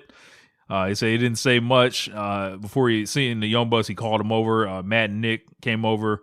Don said it was criminal what the company's doing to him, and he knows that they said they would never join the Don Callis family. That was before so much is working against him to make him look like idiots. He said, just think about it. Maybe it would help you to have a family to have your back. Just don't answer. Let me show you what I can do. He ended up getting a special entrance made for the Bucks. He got back to old shit. And he passed 3 people in costumes. They were Inflatable Cow and Stay Puft, the Marshmallow Man, which is a Easter egg for Hangman dresses Stay Puft a couple years ago. Marshmallow Man, yep. And then after that, they got their entrance, and then we got a Fright Night 4-way number 1 contenders match between FTR, Jet Speed, Young Bucks, and Jurassic Express. Excellent match here. Oh, yes. These niggas went crazy. I can't cap. Bro, did you see their collision match? No. Where they tagged together? So a lot of the spots are just like rehashes of spots they did, except obviously because it was 4-way, they're able to just isolate it. But like the spot where like Cash does the dive instead of Nick, like that was a thing that they did as well. Like it was like the double, like the put Luchasaurus in the corner, and then like you think you're about to eat 2 super kicks, but instead, like he just double lariats Young Bucks in. After that, he immediately double lariats FTR. That was also another spot that was in that match too. Like, this was just a better version of that match. So obviously, instead of being a 8-person tag, it was a 4-way, a tag team 4-way. Yeah, man, match was great. Like, This is what we're talking about. This is something that, like, as we just conversation we just had about the women's division, is like, this is what we mean as far as like it ain't gonna be able to compete. It may be of quality, but it will not be able to compete with what the tag division with Hurt Syndicate away from it, like what it's capable of. Yeah, FTR ended up going over. They went over on Kevin Knight after he was going crazy, basically. And then I was like, all right. I mean, FTR hasn't been in the title mix for a long time, but then I immediately started thinking, fuck, they're going to fight Brodito and win, and then you know what's going to happen, James. You know what's going to fucking happen, and I'm going to be like, I don't want to fucking see this. Oh, no. Oh, you talking about Cope and Christian? Yes. Oh, I wasn't thinking that. They're going to do 3 of those fucking matches, James. So I wasn't thinking that. I was thinking that, like, they're going to put them in there so Copeland comes back and fucks them out of the titles. That's what I thought was going to happen. But before they won, though, I did think that, like, Jesse was going to win, and then they were going to go more into, like, optimistic than me. Could be. But I thought, like, originally going into the match before the match ended, I thought Jesse was going to win, and then they would have, like, Young Bucks, Jurassic Express, and FTR doing something involving, each other. But apparently not. Because, like, there was a lot of heat between FTR and Jurassic Express, like, on Saturday. So I thought they were building towards, like, turning that into a 3-way where they add FTR to it. But nope. I thought Jack Perry looked great in there. I thought him and Dax had a couple cool spots together, especially like the dive outside the ring when he caught him and then dropped him on the fucking desk or whatever. Just seeing the Young Bucks, bro. I don't know what got into the Young Bucks, like, training wise, but bro, this is the best they've ever, like, best condition they've ever been in. Like, Nick Jackson is shredded. Nixon, yeah, it's about Nick is the thing, because Matt's been in better shape for a while. Yeah. So shout out to them boys. Yeah, Eli, hey man, look, man, I gotta do something to youth myself up. I got rid of the headband, so I gotta, I think maybe that's something involved, and also could be, hey, man, we trying to do something nice for Tunnel Talk. Could be that too. It could be. They didn't let the titties out. It was commanded. They was covering them up for like a year and all that, and oh my god, them things hanging out. Them things thanging. So I forgot that they be saying let the titty. I forgot they be talking about the titty meat like that. I forgot. Yeah. So Heyman Page, they played a promo for him on Saturday about Samoa Joe.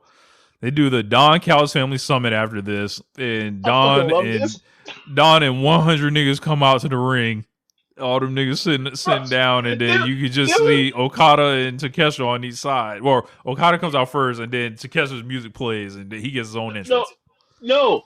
Everybody comes out with Callis, and then they put 2 tables that are like almost like for the sake of being able to see it from camera view, like they're staggered to where you can see like every person. So like they sit down at every spot. They got like nameplates, like makeshift nameplates, and then like you look all to the right and you see that like there's so many people in Don Callis family. There's 4 seats on the left table. In the right table, there's 5 seats, and like there's no room for the 5th person. So like Archer basically has to sit down by everybody, but like there's no table.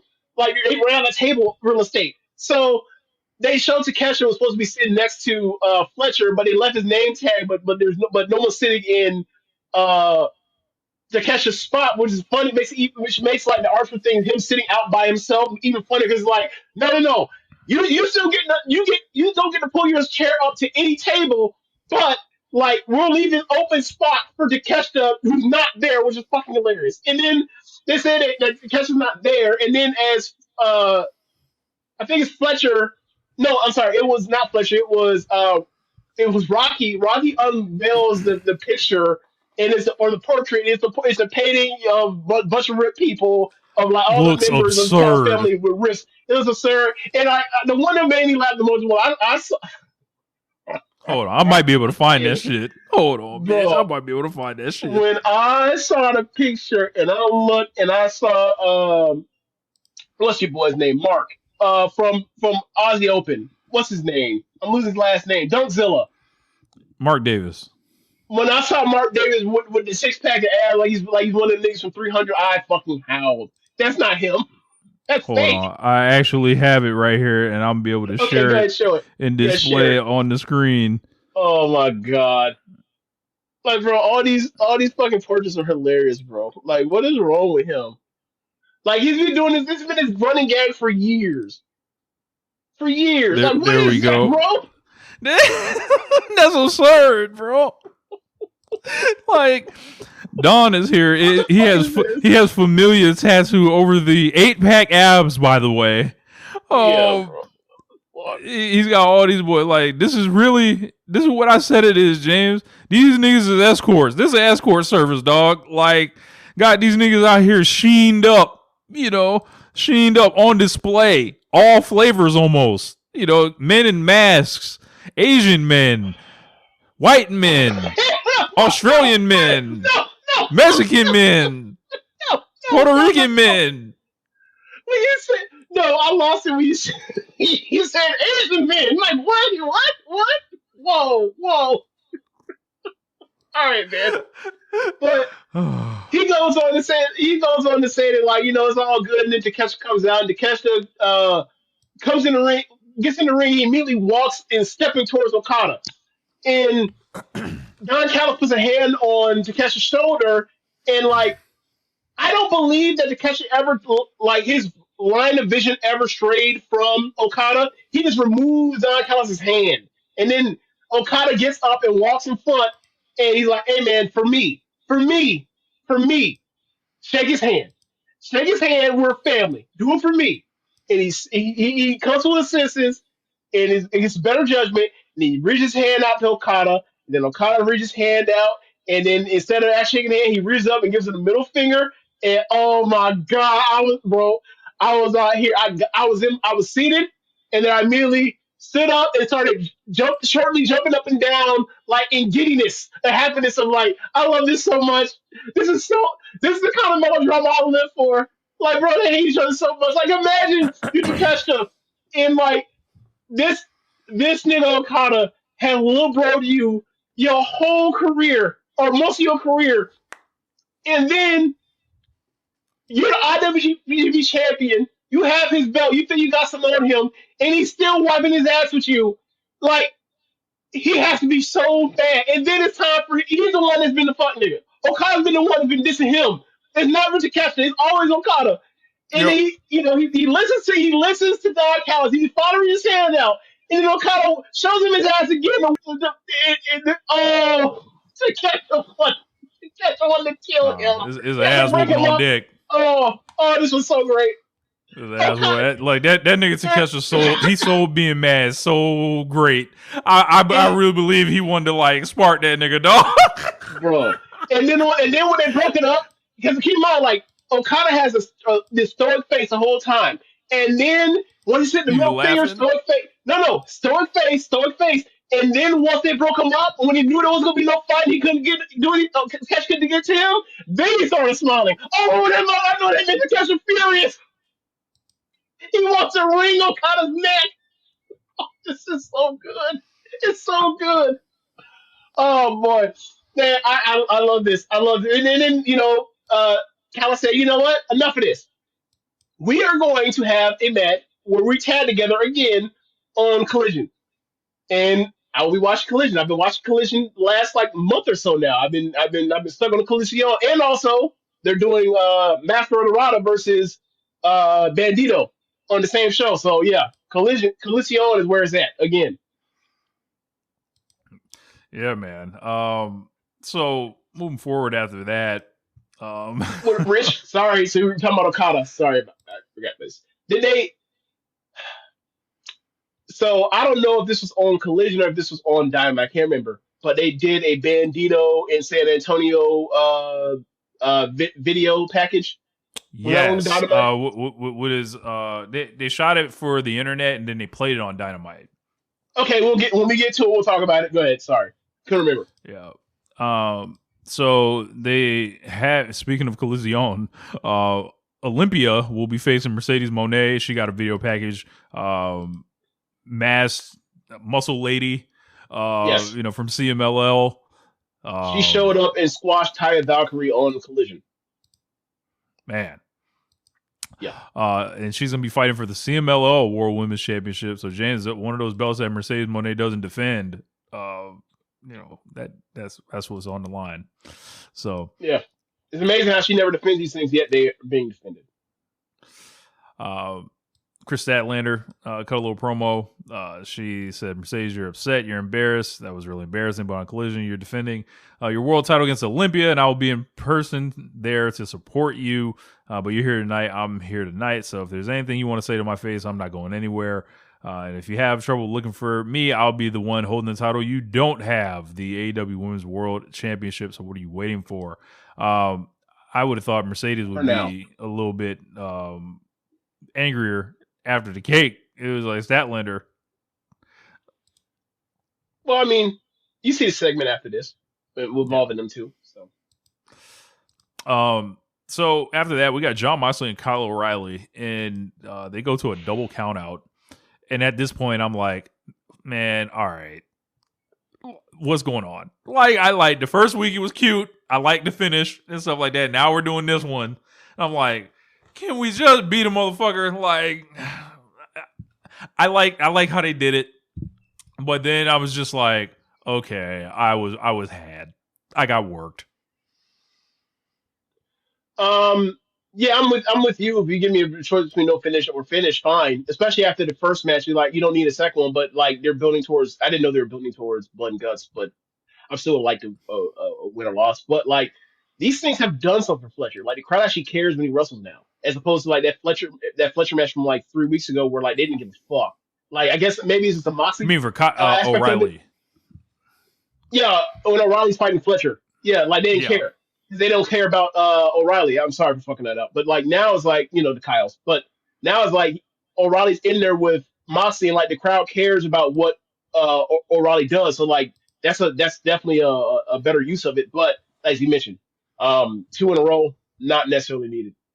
Not necessarily needed. But I did like both matches. So and I would like after Blood and Guts, whatever else, for them to have a definitive match where Moxley just beats him. Yeah. Whoever they want to put her, I don't give a fuck. Like, but that setup for Blood and Guts actually occurred after this match, not the opener, but the opener kind of built that up too. Darby grabbed the mic after the count out. They did a whole thing where it was a schmoz after, and Claudia was out there, and what's her name? Marina struck Aubrey, which is funny. Yes. Anytime Aubrey gets struck, it's like, oh, you can't run now. I'm assuming they're going to come up with some way to punish Marina for that, but we'll see. Maybe. She got punished by getting in the tag team tournament. So, Right. Darby grabbed the mic. He said, why are you running? Let's end this right here for a year and a half. You said everyone hasn't suffered enough. Trust me, I suffered plenty. It's you that hasn't suffered enough, but I'm going to give you the chance to suffer some more. Mark Briscoe then got the mic. He said, Darby, my good man, that's what I'm talking about, because Death Riders want to walk around like they're all bad, like they're hard. I don't see nothing but some fake ass tough guys. Every time it's time for y'all to throw down, y'all sure do like to skedaddle. He said him and his crew come up with the perfect solution to this issue, and he's going to let his main man with the game plan, Orange Cassidy, tell y'all what we got planned. And then Orange Cassidy said, blood and guts.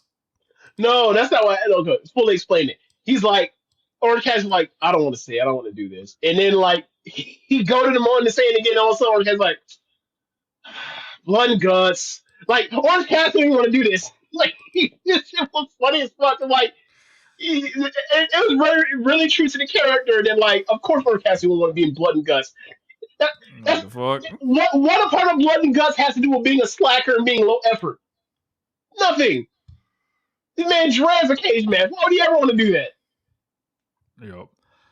So there was all of a sudden Mercedes Moné and Chris Statlander was running it, and they were in the back, and then Mercedes brought Statlander out to the top of the ramp, but Statlander turned around. She threw Monet into the apron, and then she was about to whoop her some more, and all of a sudden, Athena jumped her from the back, and then threw Statlander into the steps.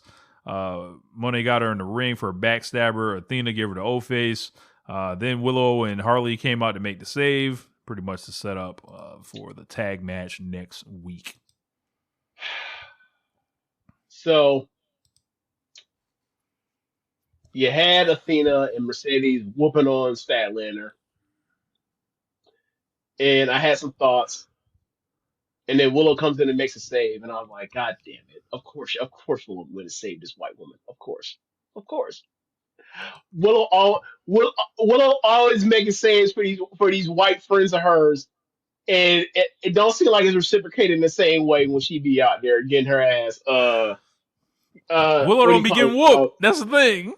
Willow be getting whooped occasionally, and they don't be making saves from she getting whooped on the wrists. She just be wearing it.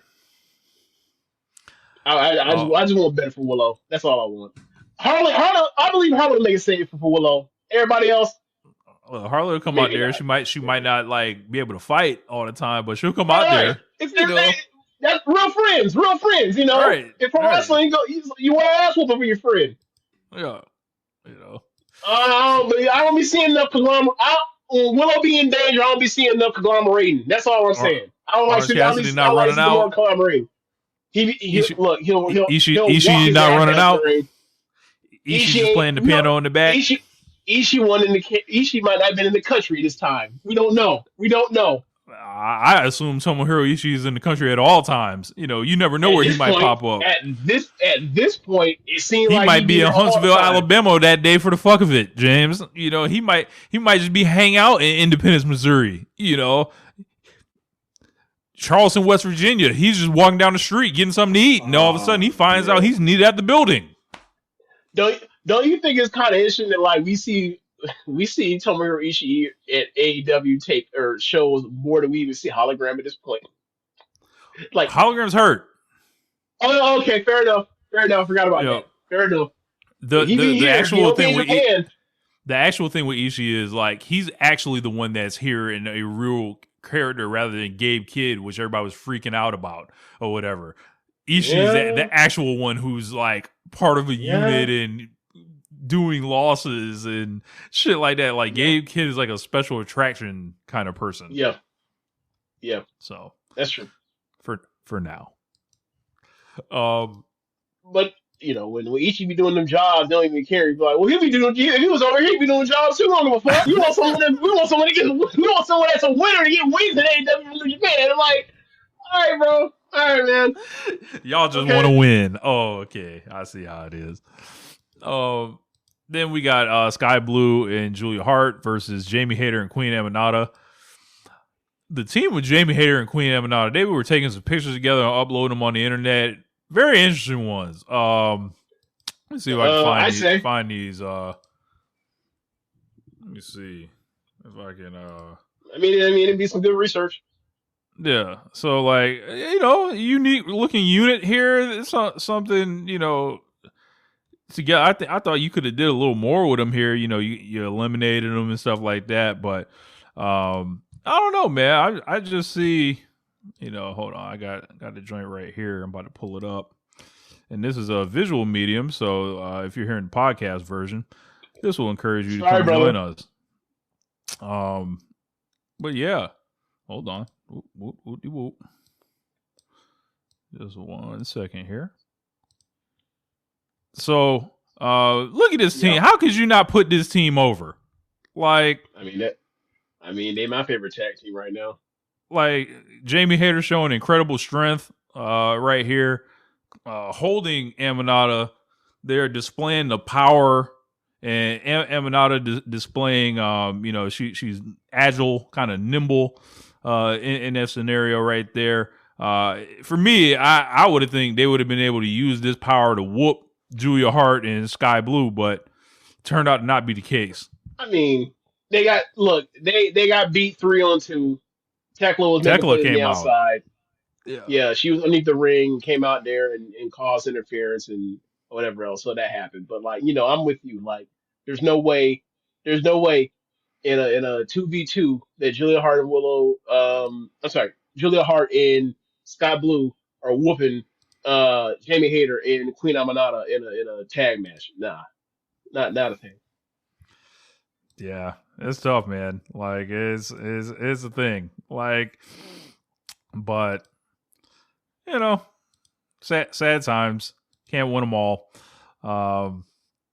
But after that, went to the back, and Tony Schiavone, who would play a role later, was dressed as Phantom of the Opera, and he was with Megan Bayne and Penelope Ford. She said she tore her UCL in her right arm. James, this woman is going to have to get Tommy John surgery? Yep. Damn. What a bad break. Yeah. This is like the first time she had a consistent role in AEW television, and now out the window.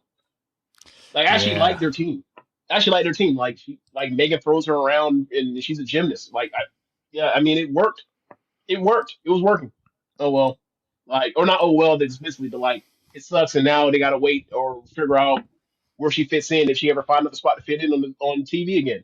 Sucks for her. Yep. Megan Bayne had one of her all-time gears on, I think, last night. Probably. Yeah, that's the Poison Ivy deal I was talking about from last week.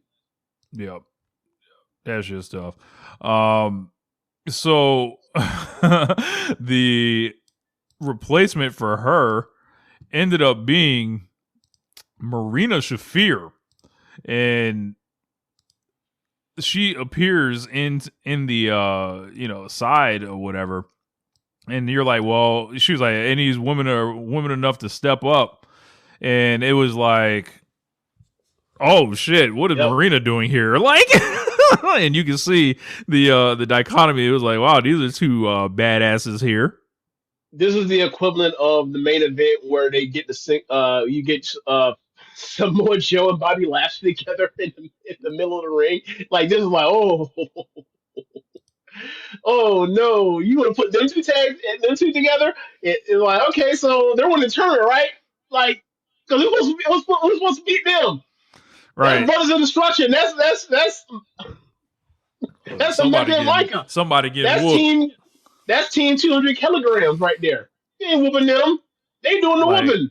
I want to know the Megan Bayne and Marina Shafir strategy session, what that's like, because I don't get the feeling that Megan Bayne really wants to be putting no holes on nobody. She really ain't about the holds and all that. And then Marina, she's about to tax in the feet if necessary. So like by any means necessary almost.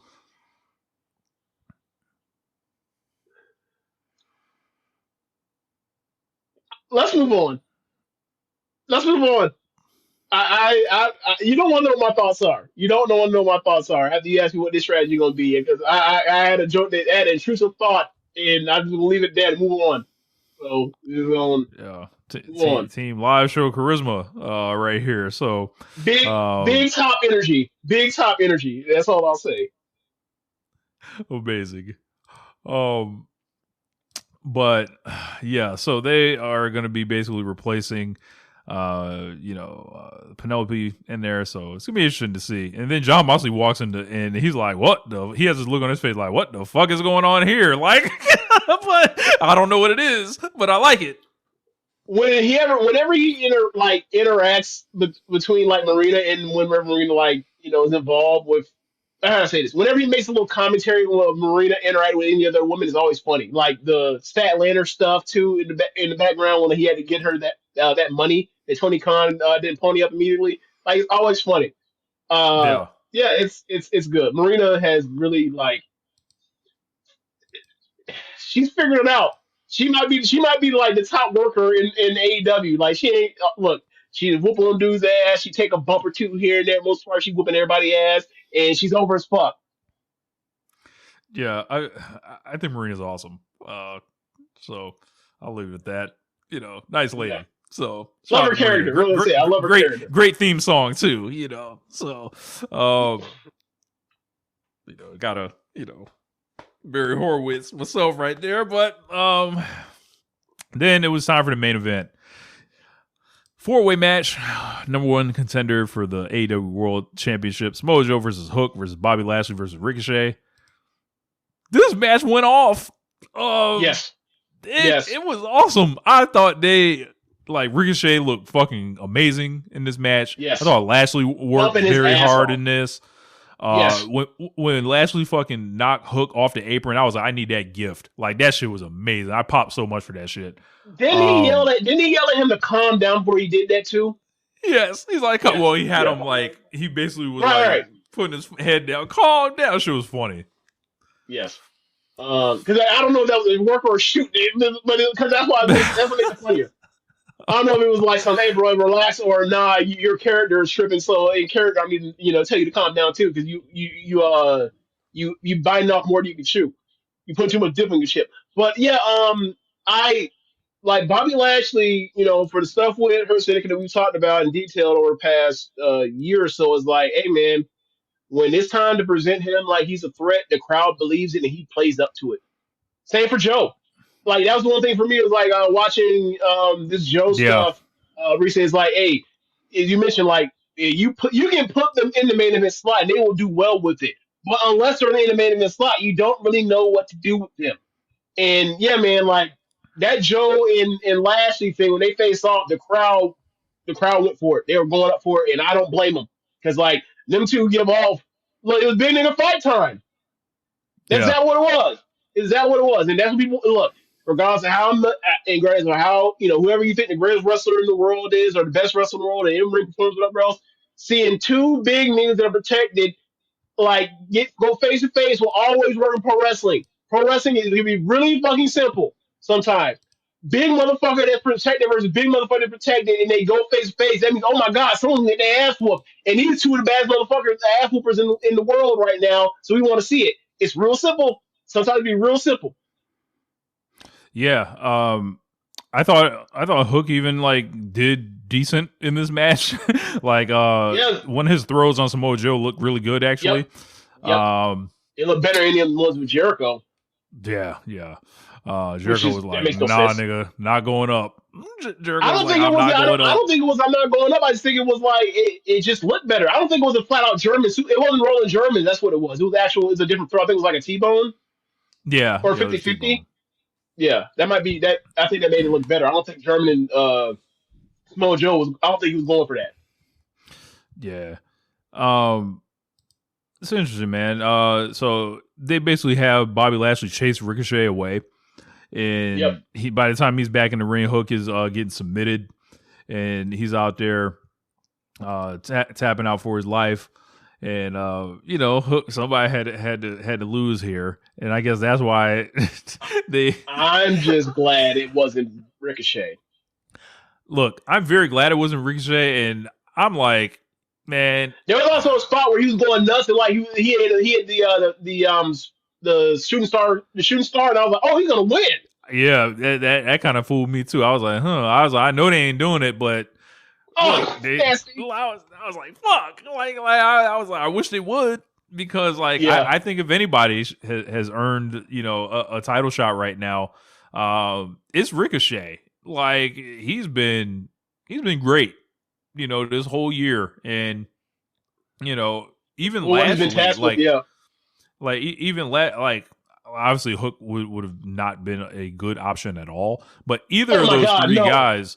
That's either of those three guys. That's some fold the company type shit you put Hook there. Yeah, that's like me sending 10 mean tweets after the show, and like several of them end up with 1,000 likes. Like that's what will happen. Yeah, but it's like after the match, post match, I really enjoyed this whole thing. They were taking forever to do this shit, so I was like, "What the fuck is going on? Where the fuck is?" Because at this point, we still haven't seen Heyman in person yet, right? On this whole show, and I was like, "Where's the champion, man? I want to see him," And then they bring out the people. They say, "Yeah, we're gonna celebrate your contract signing, Joe," and it was like, "Yeah, man," like. You see Stave Puff, the Marshmallow Man, come out. You see some other shit. All the people we've been Some seeing dude all dressing night, like a essentially. pizza, slice of pizza. Yep. All the comedy or not comedy, all the, like the costume geeks. Yeah. Yeah. And then like you start hearing this voiceover, and the voiceover is just going so fucking long. And it's Tony Schiavone talking, but like at the same time, they're doing something funny with the camera where you can't quite see like Schiavone. You can't get a good look at Schiavone or whatever. But it's like Schiavone is like not that fucking big. Like what's going on? Like I'm like, I think Hangman is Schiavone or whatever. Hangman pulls that shit back, or basically hands these niggas beers or whatever.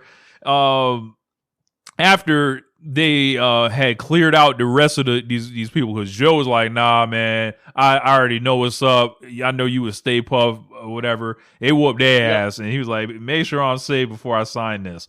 One other thing, that nigga didn't look at what he signed. So I expect Hangman to pull that shit out and that shit say Texas Death Match on that shit or some shit like that.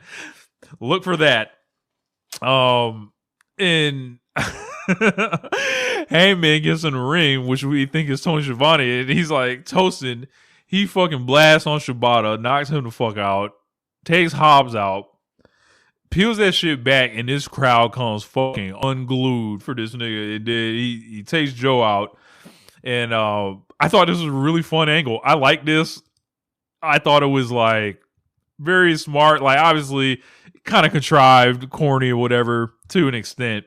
But I thought it got over big time. And, you know, I was with it. I loved it.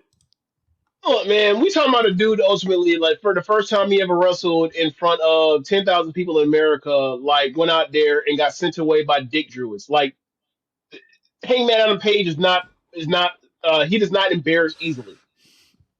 So, yeah man, I liked it. I liked it. And also it plays off of the Stay Puft shit from a few years ago. So, yeah, I was with it. I liked it. And, like, we talked about this beginning of this year when Kenny Omega came back and they were getting their ass, him and Omega getting their ass, or him and Osprey getting their ass all the time. Yep. Over and over and over again by Don Callis family. Like, why haven't they figured out how to outsmart them, right? Well, there's a baby thing outsmarting the heels right here. Good. Don't just go out there and your ass kicked every single week. That's not fun TV to watch. So yeah, I'm with that. I liked it. Yeah, it was I thought it was pretty good, man. Like, and now one thing I will say is, like, you know, how did Hangman know that Jamal Joe was gonna win? I mean, the Hook was in there. He could have lost to anybody. But whatever. He could have lost to anybody. Look, if MJF could be in Michael Jeans, why can't Hangman as a babyface? I mean, he could have ended up busting that beer bottle over Ricochet's big bald head, or Bobby Lashley's big bald head. One of them two. Yeah. It would have broke all the same, you know. Right. Like that. You're right, because like we know, if there's anything we know about the Hangman and Page character, he loves to fight black guys. Very violently, by the way. Very violently.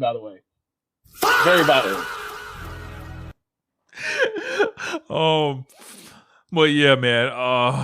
Yeah, that was the show. Really solid episode, man. You know, like a lot. I think a step up probably from the past couple weeks, I would say. Yeah.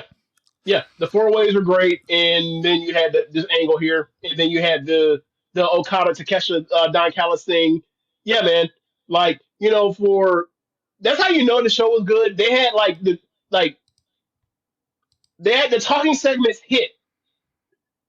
Like, normally with the AEW crowd, if, like, you know, oh my God, we're already bringing out the Callis family for this fucking thing, and it's not important, blah, blah, blah, blah. No, that was important. That was fucking awesome.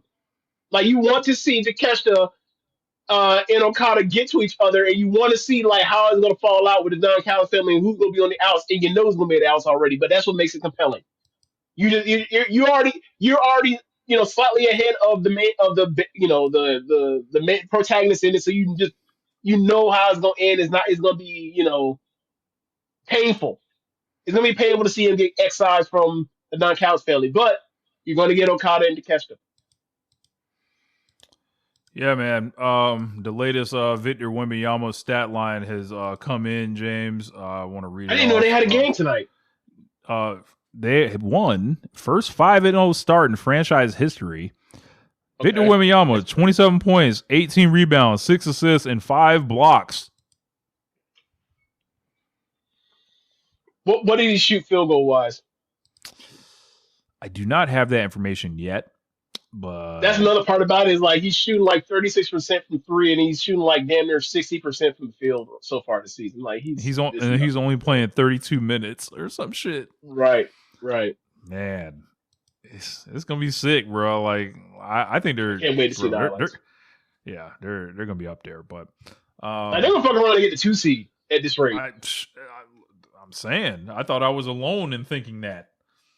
Well, I mean, for me, it was like I don't know how good. Like I didn't know that Harper was gonna be this good this early. Like he might be him and Edgecombe, like they're gonna be the 2 rookie of the year. Like I mean, obviously we'll see how Cooper Flag eventually adjusts, but like those are like the 2 front runners right now so far early in the season. You know who else has been good? Con Knipple. I didn't know that. Duke. He's I think he's scoring 16 a game, and he's shooting like 50% from 3 or some shit like that. Damn. Well, that's not gonna last, but that's still a good indication that he can shoot. I mean, we knew he could shoot, but it's still. Yeah. Hold on, I'll get his Con Knipple stats.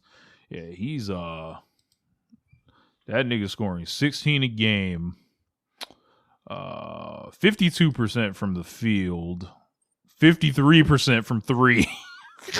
That shit's insane. Nuts. That's nuts. That's a heater. Hold on. I don't know how many attempts a game. I don't know how many attempts yet, but I will find it. Do you know how bad the Lucas thumb thing is or hand thing is? He's supposed to just miss a week, but hopefully, I'm up for the Austin Reaves thing, but we don't need to rock out for the long term like that. Did anybody know like the situation with AD? Because like that shit there, like both Achilles. They signed out for both Achilles. He is. Hey, bro. Con Knipple is taking 7 attempts, 7.5 attempts a game. He's making 4 threes a game right now. Damn. That nigga's gonna be all-star eventually. Look, man, that's not real, but that's still impressive so far for a rookie. Yeah. Like they might have finally got this nigga LaMelo some help. Have they won a game yet? Yeah, I'm pretty sure they have. Okay. I know LaMelo had that big game. It was like a 38-point triple-double or some shit like that. Hold on. They actually won. Nope, they did not win. They're 2-3 right now. Okay. They just lost to the Orlando Magic. Bro, the Magic got their ass whooped. The Magic last night got their ass whooped by Detroit. Oh, we're still doing the podcast. I gotta sign off. Hold on. Sorry, y'all. Yeah, we can wrap it up. No, I just kind of interrupted with the Wemby thing, so we'll wrap it up. But happy Halloween, everybody. Be safe. Yeah, that's all this shit we do after the show. Thanks for listening, y'all. If you're watching the show, get another look at the drip. Get another look. Too clean. Let's get on the podcast first. Hold on. What's on the podcast? Let me start off, Rich. All right. That's it the show, y'all. Thanks for listening. If you are if you're watching the show, be sure to go to the show notes where the podcast is posted. You'll see the link to Red so you can donate there. And be sure to listen to other shows on the network. Besides One Nation Radio, you have Keepin It Strong Style, All Things Elite, AEW Match Guide, the Trish and Sarah Wrestling Podcast, Tunnel Talk, AEW Match Guide, and Wrestling Art with Chris Thanks for listening, y'all. Later. Peace.